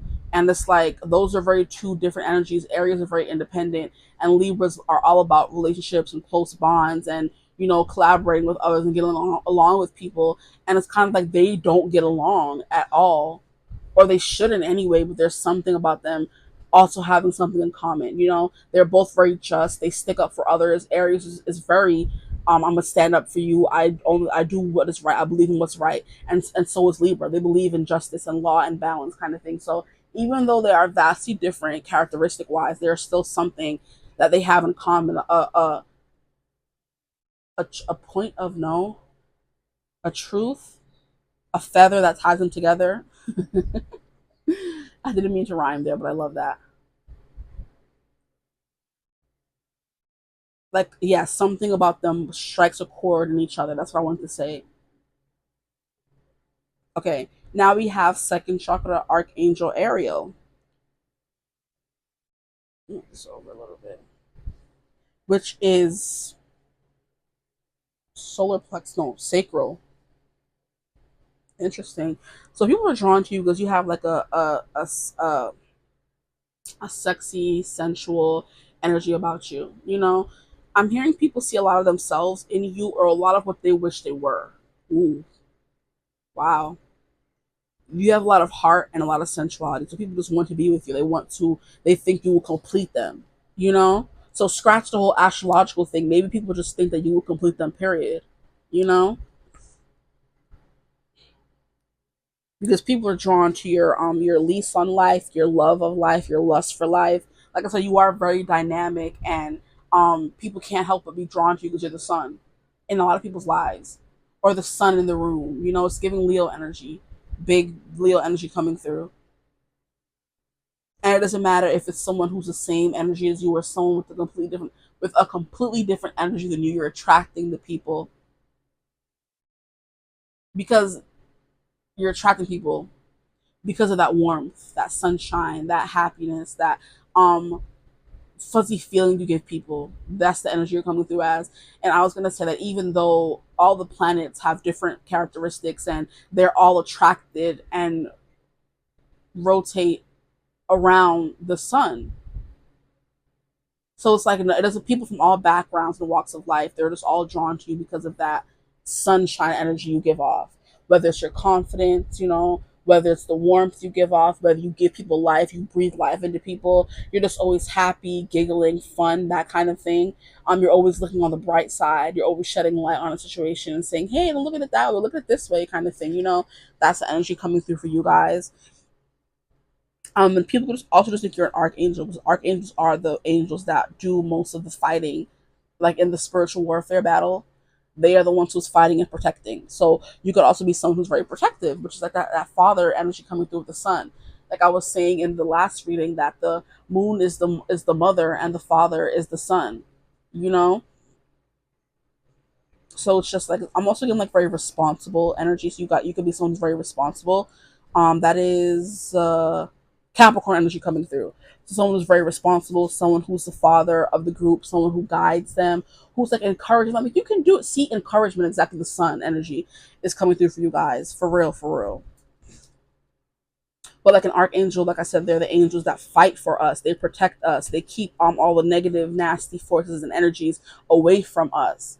And that's who you are. Because as long as you're in the orbit of the sun, they're burning away all the negative energy. There's no space for darkness to come through. Ooh, period. Yeah. There's no space for darkness to come through when you're just in the orbit of the sun. But the sun is so powerful it even gives the moonlight. People who are dark. Exactly. The moon will be darker than the sun. Yeah, bars. I love that. Okay, so we're going to move. This reading's going by really swiftly, so your reading may be, I don't know how fast or slow it may be. And also, let's just balance coming through again with 22. People just want to be with you romantically. They're drawn to you because they think you would make I'm hearing a prime romantic partner. It's kind of giving me how, biologically, we just know the people we would mesh well with, you would have good kids with, how we are attracted to women, how some men are attracted to women who have like childbearing hips. Back in the days, that's how you would knew that a woman would be able to have your child. Because back in the days, in the past, it was very life threatening to have kids. So if you wanted your, oh, why am I hearing it so dustily? If you wanted your family or your lineage or your line to go move, I want to say seed, so I'm gonna say it. If you want your seed to blossom and bloom into a child, and then your piney, your pitney, something like that moves on, um you have to choose the right woman who wouldn't die in childbirth, and your child would go with them, so it's kind of like that thing. People who know they would be a good match for you are drawn to you, and I hope that makes sense. Like pheromones, or we smell a certain guy and we know that's, we want him, because we know our biological aspects or biological features, whatever, would mesh well together. We would do well together. We would have chemistry physically. Like I said, like that yin and yang. Yeah, you find someone you just know automatically that's your person. You're gonna get along. You guys will match very well. You fit together very well. You balance each other out really well. That kind of thing is coming through. But yeah, if back in the day, if you were a woman, the men would be coming to you because they know that their line would go on with you and the kids you guys would have together. Some people, if you do not procreate with people who are compatible with you, the kid would either come out with maybe disabilities, the way how if people are related and they have any kind of children together, the children come out with deformities and problems. It's like you have to. It's your body's biological way of telling you who would be good for you to procreate with, mate with, essentially. That's why it was coming through. People just know that by being with you, or you attract the kind of people who know that you would be a perfect partner for them. I hope I didn't make that sound weird. That's the energy coming through for you guys. Very sensual, very seductive, very. Everybody wants them. Everybody loves them. Is this the right card that I'm pulling from? No, these came after. But I picked them up for a reason, so we don't have to go in order. Because I was doing tarot after this. No, but her do tarot. Okay, dang. Like, stop yanking my chain and pulling me all around. Yeah, you could be someone very bossy as well. The sun could be someone who's very bossy, who takes up a lot of space. It's like it's their way or the highway. People are drawn to you because of that. You were just like, you always, what the heck? You always seem to know the right course of action forward. Is this better not? Oh my gosh. The card that flew to the side is freaking justice. Wasn't I talking about Libra earlier? But the yin and yang is definitely that. Justice. You're someone who's very balanced. You can look very proportionate as well as what's coming through. Or you balance light and dark and you very well. Something else is coming through.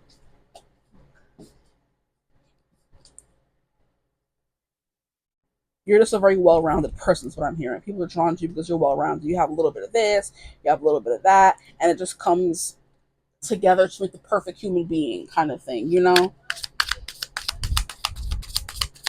So why are people drawn to my group threes, please? Why are they drawn to my group threes? You have the wheel. Stop it. Two major arcana back to back?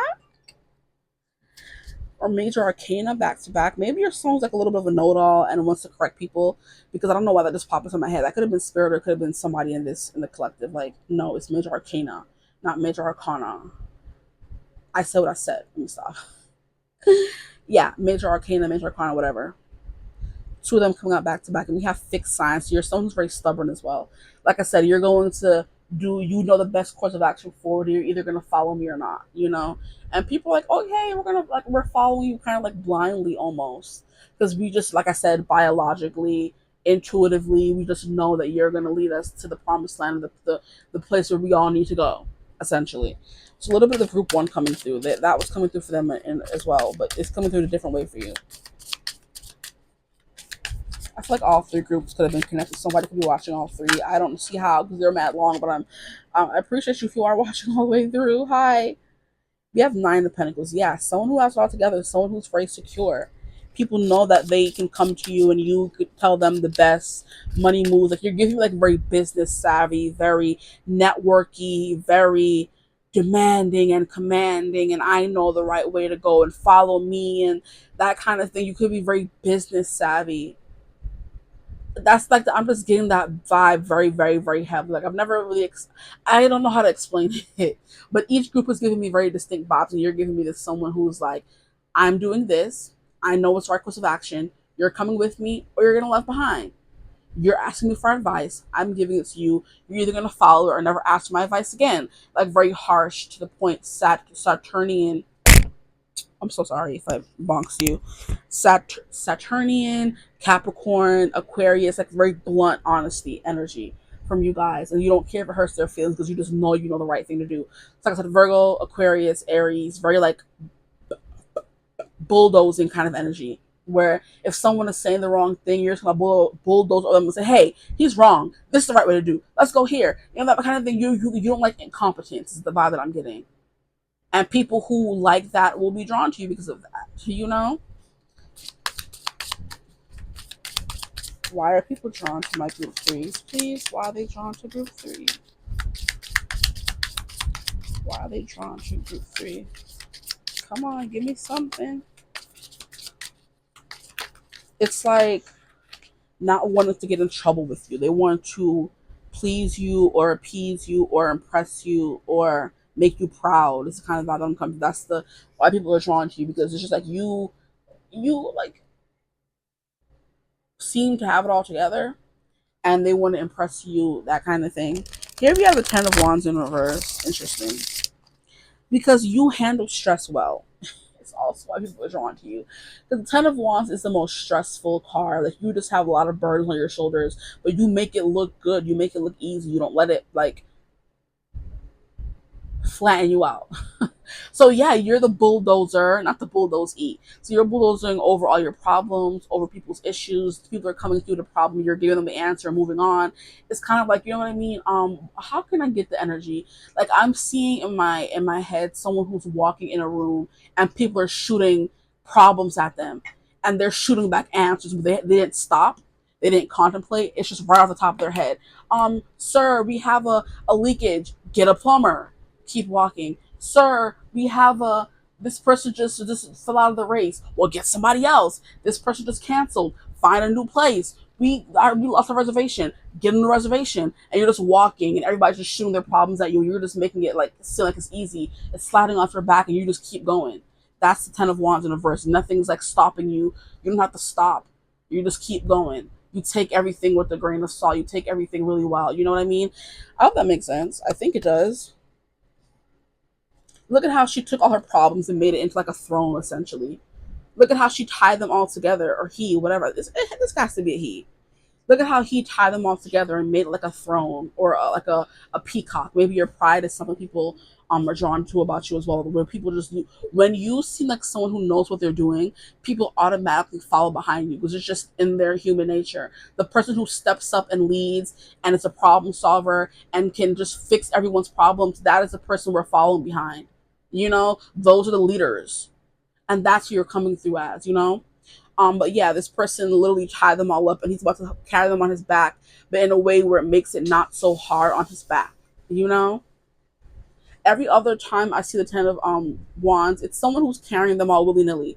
Now, I wish I had another tarot deck here to show you, but it's someone who is carrying it and about to lose their balance. This person has fanned them out perfectly, tied them together with some very intricate knots, and has these two here, and they're gonna tie them around their shoulders and carry it like a backpack, you know. So instead of making everything tie you down, you come up with solutions or devices that help you do things better, you know, in a more efficient way. So instead of trying to carry them all like this and tripping over yourself, you're just throwing them on your back because you know your back can take a lot of, you know, more weight than your front. Essentially, is what is coming through. You know, coming up with inventions, tactics, solutions, all those to make things easier to carry and bear for yourself. And people are like, oh, their life is very well put together, and I want some of that. Especially the Nine of Pentacles coming through here. You're someone who's very stable, okay? Someone who's very independent.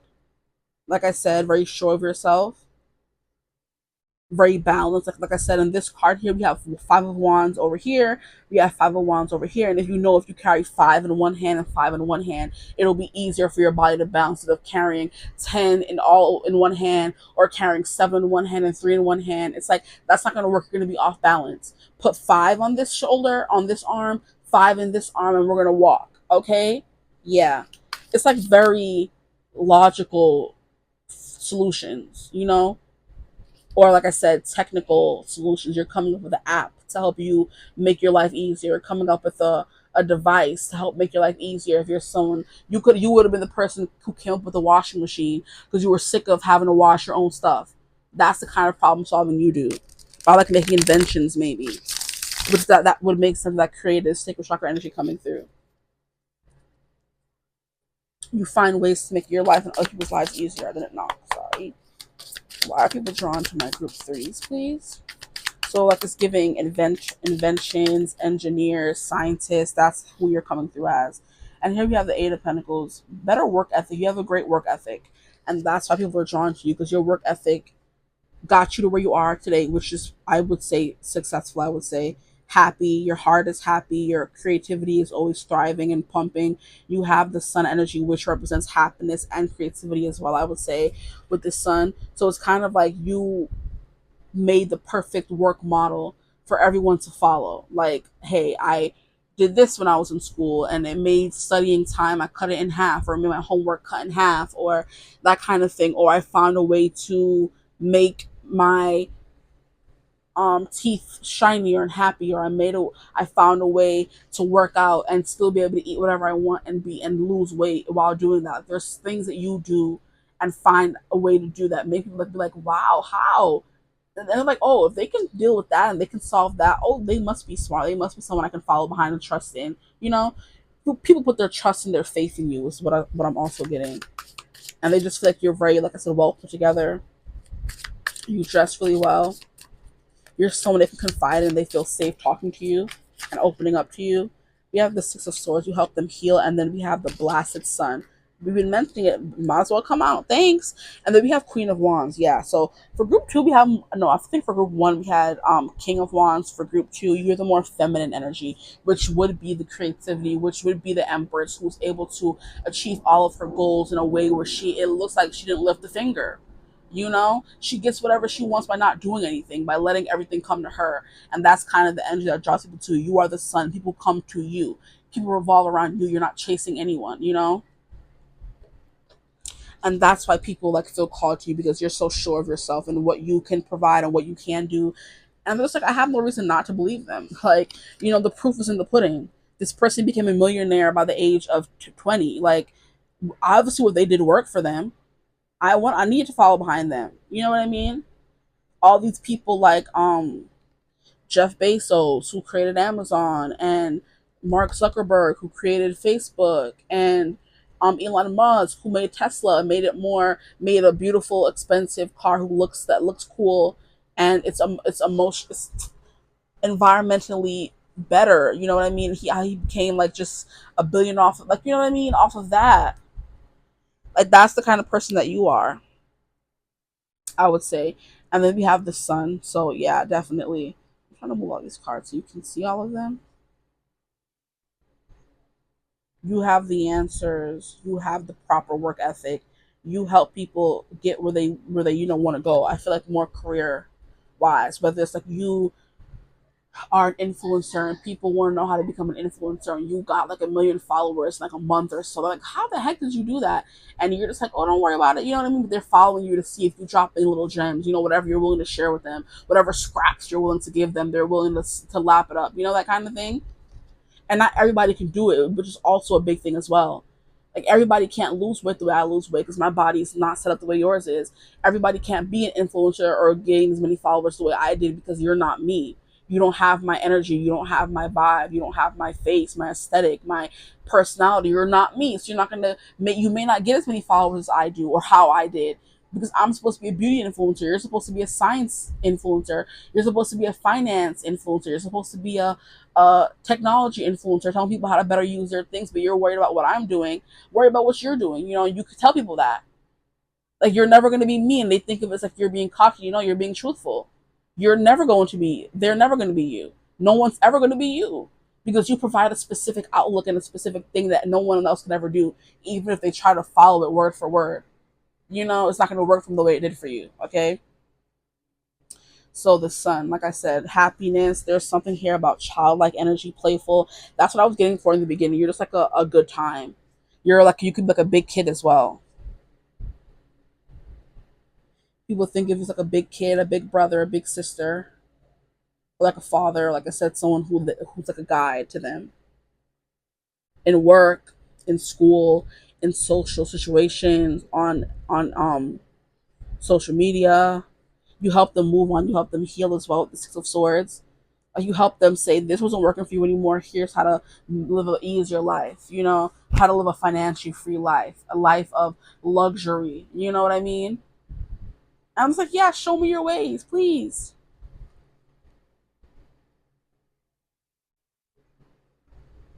Like a lot of powerful major arcana. The Wheel of Fortune is like luck, where everything just works out for you. With the wheel and the sun, it's like, that's beautiful energy.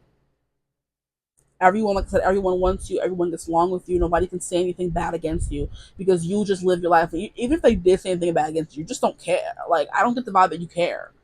It's like, so you're mad or what? Like, what reason do you have to hate me? I mind my business. Like, I do my thing. I work and I make my money. Like, you're mad at me because of the way I said water, or you're mad at me the way I said I do my makeup. Like, that, then move along. There's no need for you to continue watching me or following me. Bye. You know, that kind of thing. And this is literally the honest truth. Like, why are you mad at me? Why would you rather watch someone who makes you upset and comment mean things instead of just moving on and finding someone you resonate with more? It's because you're jealous. It's because you're miserable. It's because you're bitter. It's because you're a hater. That's it. And you could draw a lot of haters towards you because of your unique creativity, okay, and because of your big heart, you know.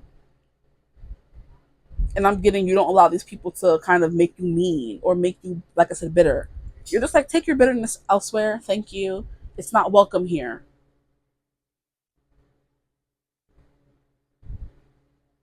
The time and energy you put into your craft, that's why people are drawn to you. And it would make sense if you were an influencer, if you were a business owner, or if you were someone who's successful doing things that they're doing most of the work, you know, or where you're doing most of the work. Influencers do all their content unless they hire someone to edit for them. And I'm getting that you're so nitpicky about your creative outlets. You do everything yourself. You don't really trust your business or brand with anyone else except you. So you're doing all the work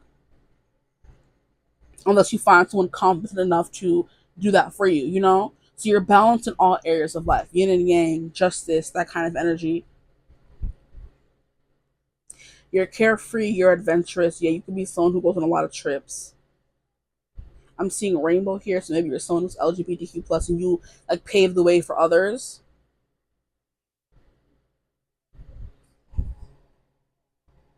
Okay, we're gonna keep getting more cards because that's all these cards are giving me. We can always go back to them. But yeah, Sun, Leo energy coming out for real. You have Libra energy here, and with the fixed signs, we have Taurus, Scorpio, Aquarius, and Leo coming through again. Yeah. So why are people drawn to my group? Threes, please. I just realized I was supposed to go over what first impression you give off, but I feel like that's also coming through anyway. And what did I say about career? That's exactly the vibe that I was getting from you guys. Like, you're going through a room and shouting commands at people, and they're bringing you their problems. You're shouting out solutions without slowing down, without missing a beat, without missing a step. You know what I mean? You're a very career oriented business person. That's crazy. Like, I'm like, I can't explain how that energy is coming through, but I just feel it. Like, I feel it. Like, you're giving me the person going to the room, like the Olivia Popes, you know, of the world. For those of you who watch Scandal, Olivia, I didn't want to. I wanted to use her, but I'm like, let me just use something else. How she was like the problem solver. How the president hired her specifically for her specific talents. There was no other Olivia Pope. It was only her.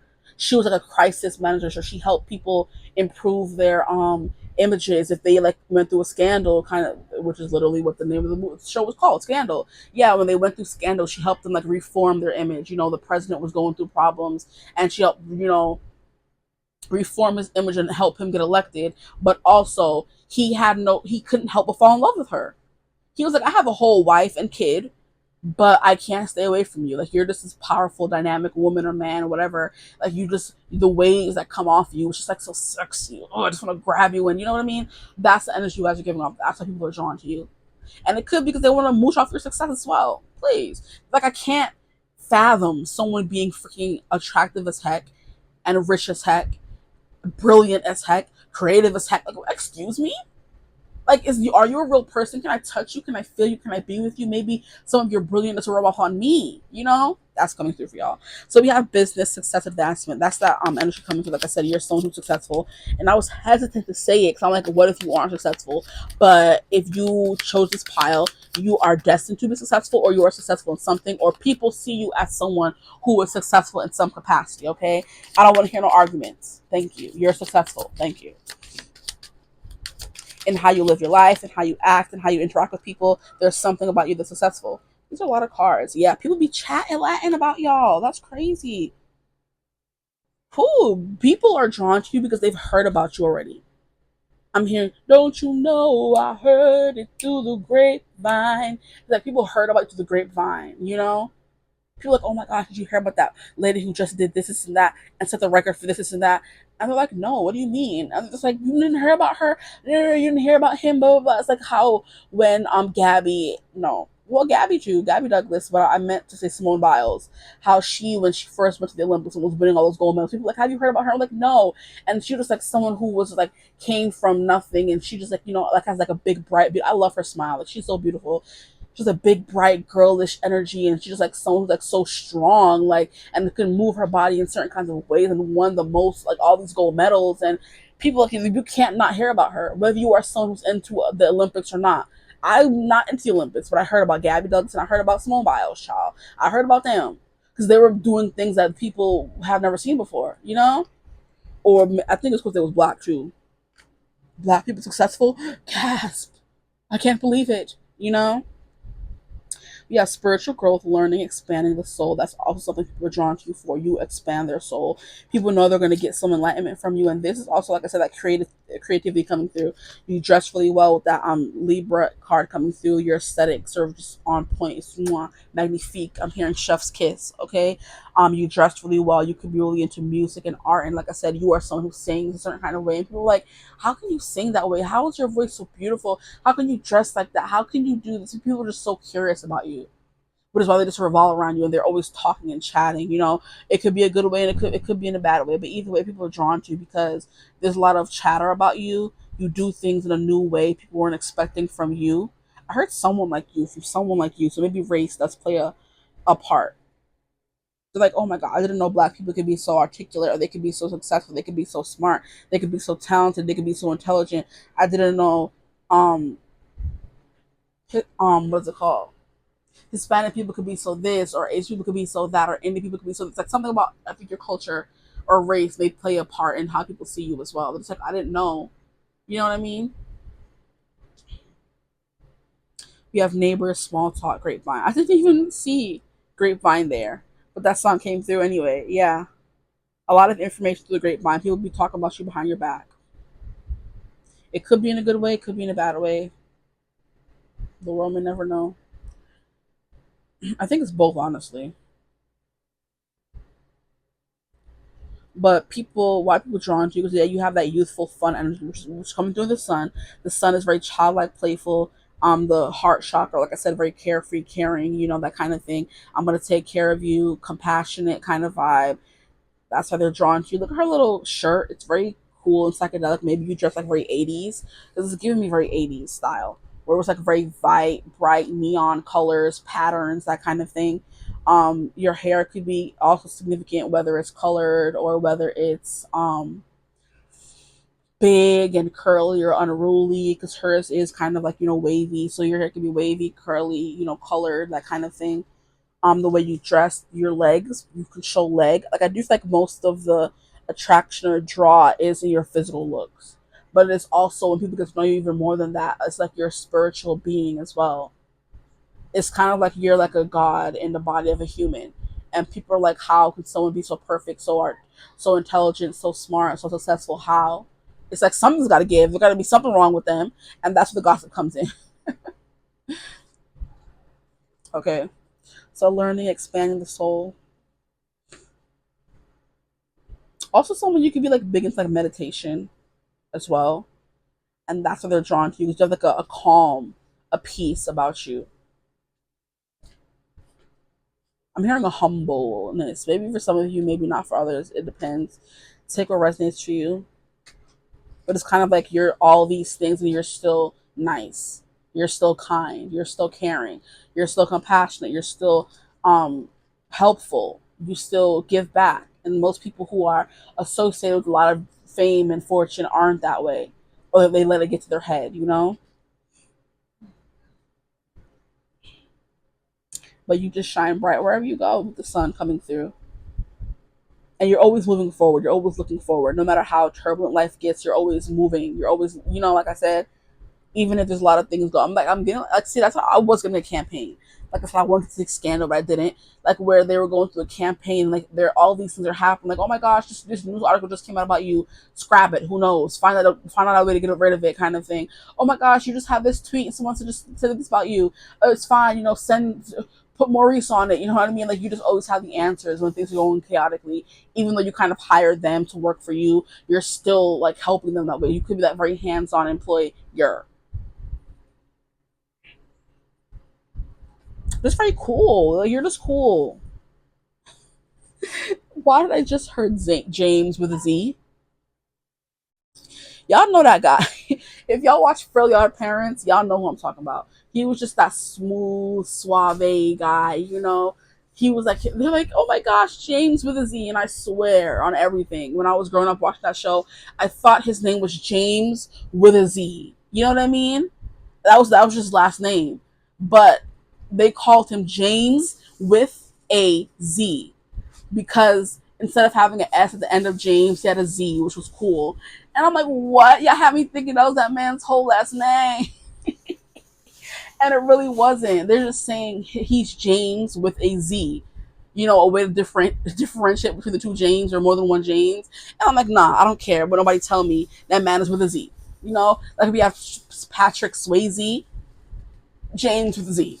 That's it. With a Z. That's like, stop. I don't care. Anyway, yeah, you like there's just something like cool about you. Like, oh my gosh, how's that person like, and for example, I have a friend, her last name is Singer.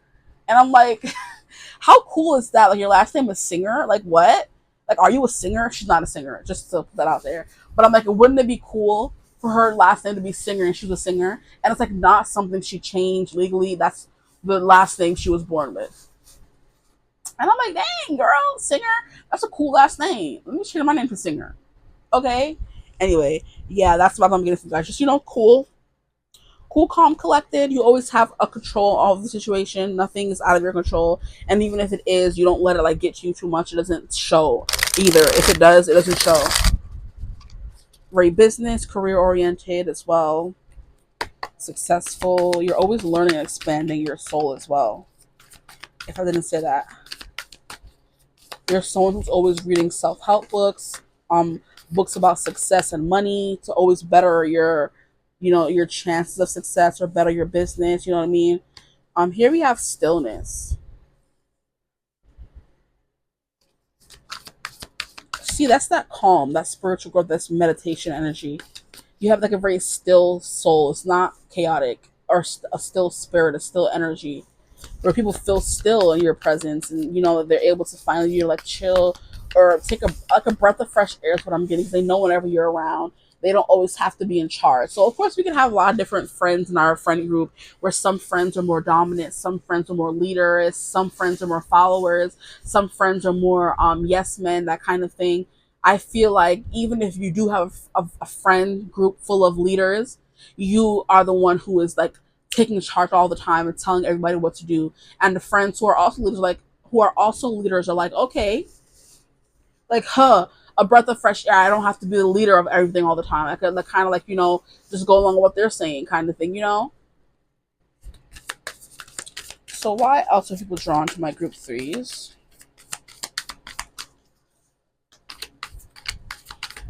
We have skull cap.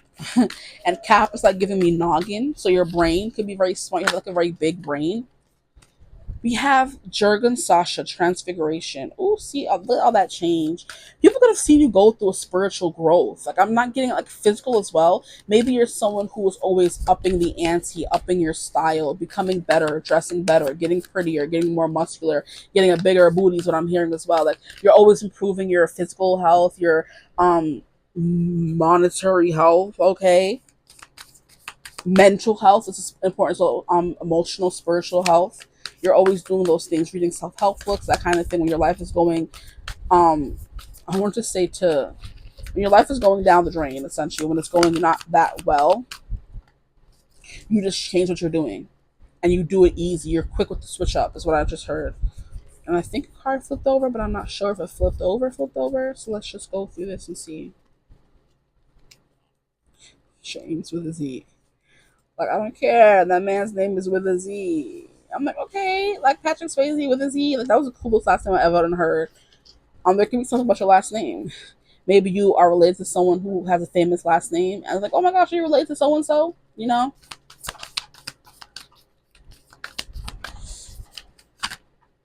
Here we have journey.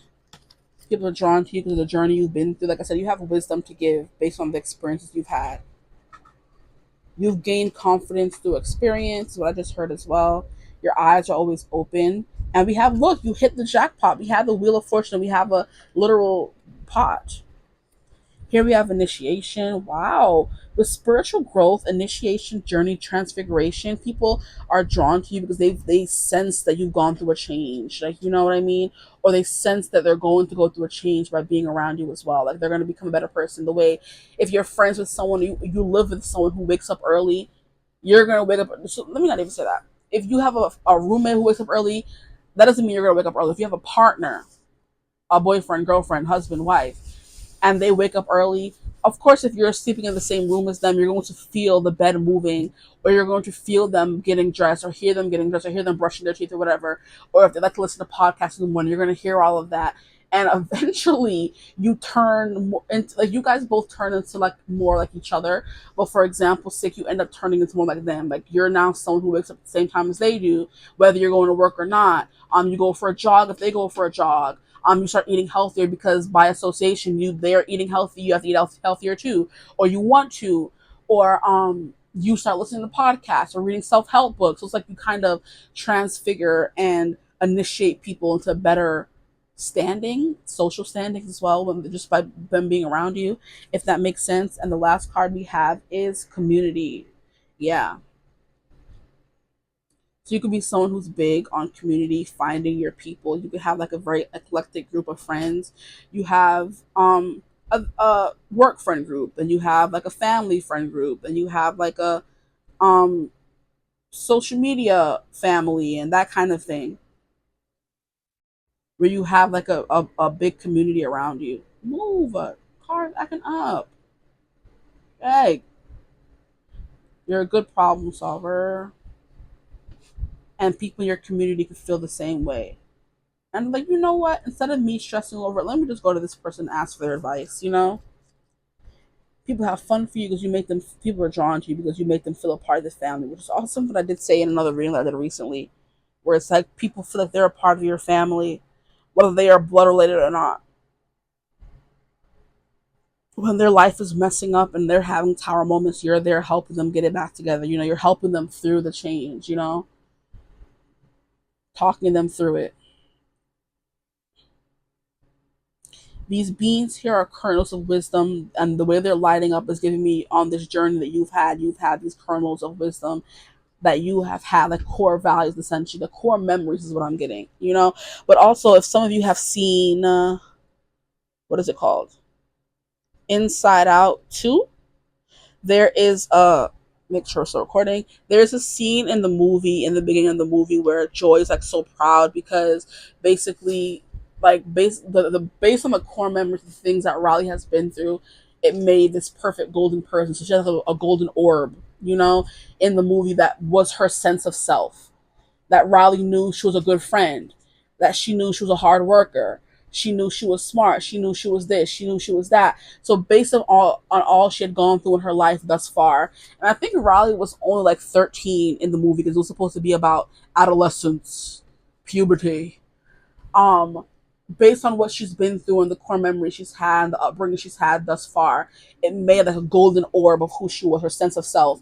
And in the movie that was tested, you know what I mean? And she had to go through certain things, but that's what happens when you start thinking in a different way, or you start kind of becoming your own person essentially. Because when you're 13, going through puberty, you start kind of removing, not removing yourself, but growing apart from your family, because you're supposed to find who you are now.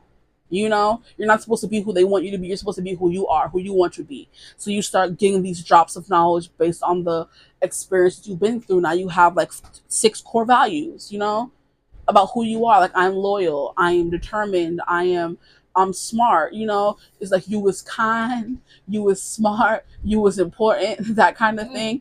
And you tell yourself that. So you have those core values that are instilled in you based on what you went through. And nobody, no matter what anybody says with gossip coming through or what you go through, nobody's going to like deter you from that. Your eyes are wide open, you know who you are. You don't have to question yourself, or your motives or things like that. But cacao initiation is like, it's sweet. I'm getting sweet energy. So far we have like a lot of Uranus. We have Uranus coming through here, Uranus coming through there. It's like very fast changes. Okay, it's like roll with the punches. That's why people are drawn to you, because roll with the punches. You're not phones going to completely fall apart. Things will go your way. You know, like I said, in the face of adversity, you kind of stand up and become the leader everyone needs to get you guys through it. So, for example, what can I say? Excuse me.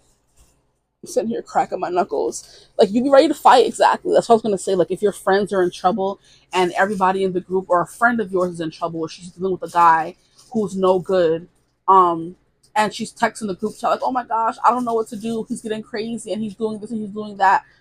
You're the first person to respond like, "Where are you? I'm coming to get you." And you don't care that she's with a guy. You're not intimidated at all. You're like, "Girl, I'm coming to get you. Where are you? What are you trying to make you do?" Like, I'm not dealing with that. I'm coming and, finding a solution. You're the first friend that stepped up and agreed to find that justice, to stand up for her, to stick up for her. You know what I mean? You cracking your knuckles in the Uber on the way there, in the car on the way there, in the train on the way there, in the bus on the way there, ready to fight. That Aries energy coming through again. And we did have Aries, and I think it's Pluto. Wow, like very destructive. Yeah, you're someone who's not to be trifled with. You have like a very mean streak, a mean side, a fierce side to you that people are scared to kind of like maybe put into question. Maybe you don't like people questioning who you are because, like I said, you have these values that you know who you are. Interesting. And look, we have a Scorpion here. So, like I said, sometimes what you say comes across as harsh. And whereas I think that the other groups may have tried to like not make it as harsh, you really don't care to say what needs to be said. You're just blunt and you're not thinking first and taking people's feelings into consideration. You're doing what needs to be done or saying what needs to be said. The way Olivia Pope didn't care, the way all these, certain things like that. And that show, she did not care. She was telling them, she was talking crazy to those people. If you watch Scandal, Olivia Pope was not playing. She's like, "You asked for my help. You're either gonna do what I tell you to do or move. Stop wasting my time. Period. Whether that hurts your feelings or not, that's not a me problem. Fix yourself. Look at yourself in the mirror." You know what I mean? So y'all coming through some of your popes. Okay, so that's all that I have for you guys. I'm not gonna keep ranting. I hope this reading resonated. If it did, feel free to like, comment, and subscribe. Join the tribe. We'd love to have you. If you would ever, and I mean ever, let me stop, would like to book a personal reading with me, you can always get in contact with me using my email in the description box below. But I hope you're having a beautiful, wonderful day whenever you're watching this reading. And as always, I will see you guys in the next one. Bye.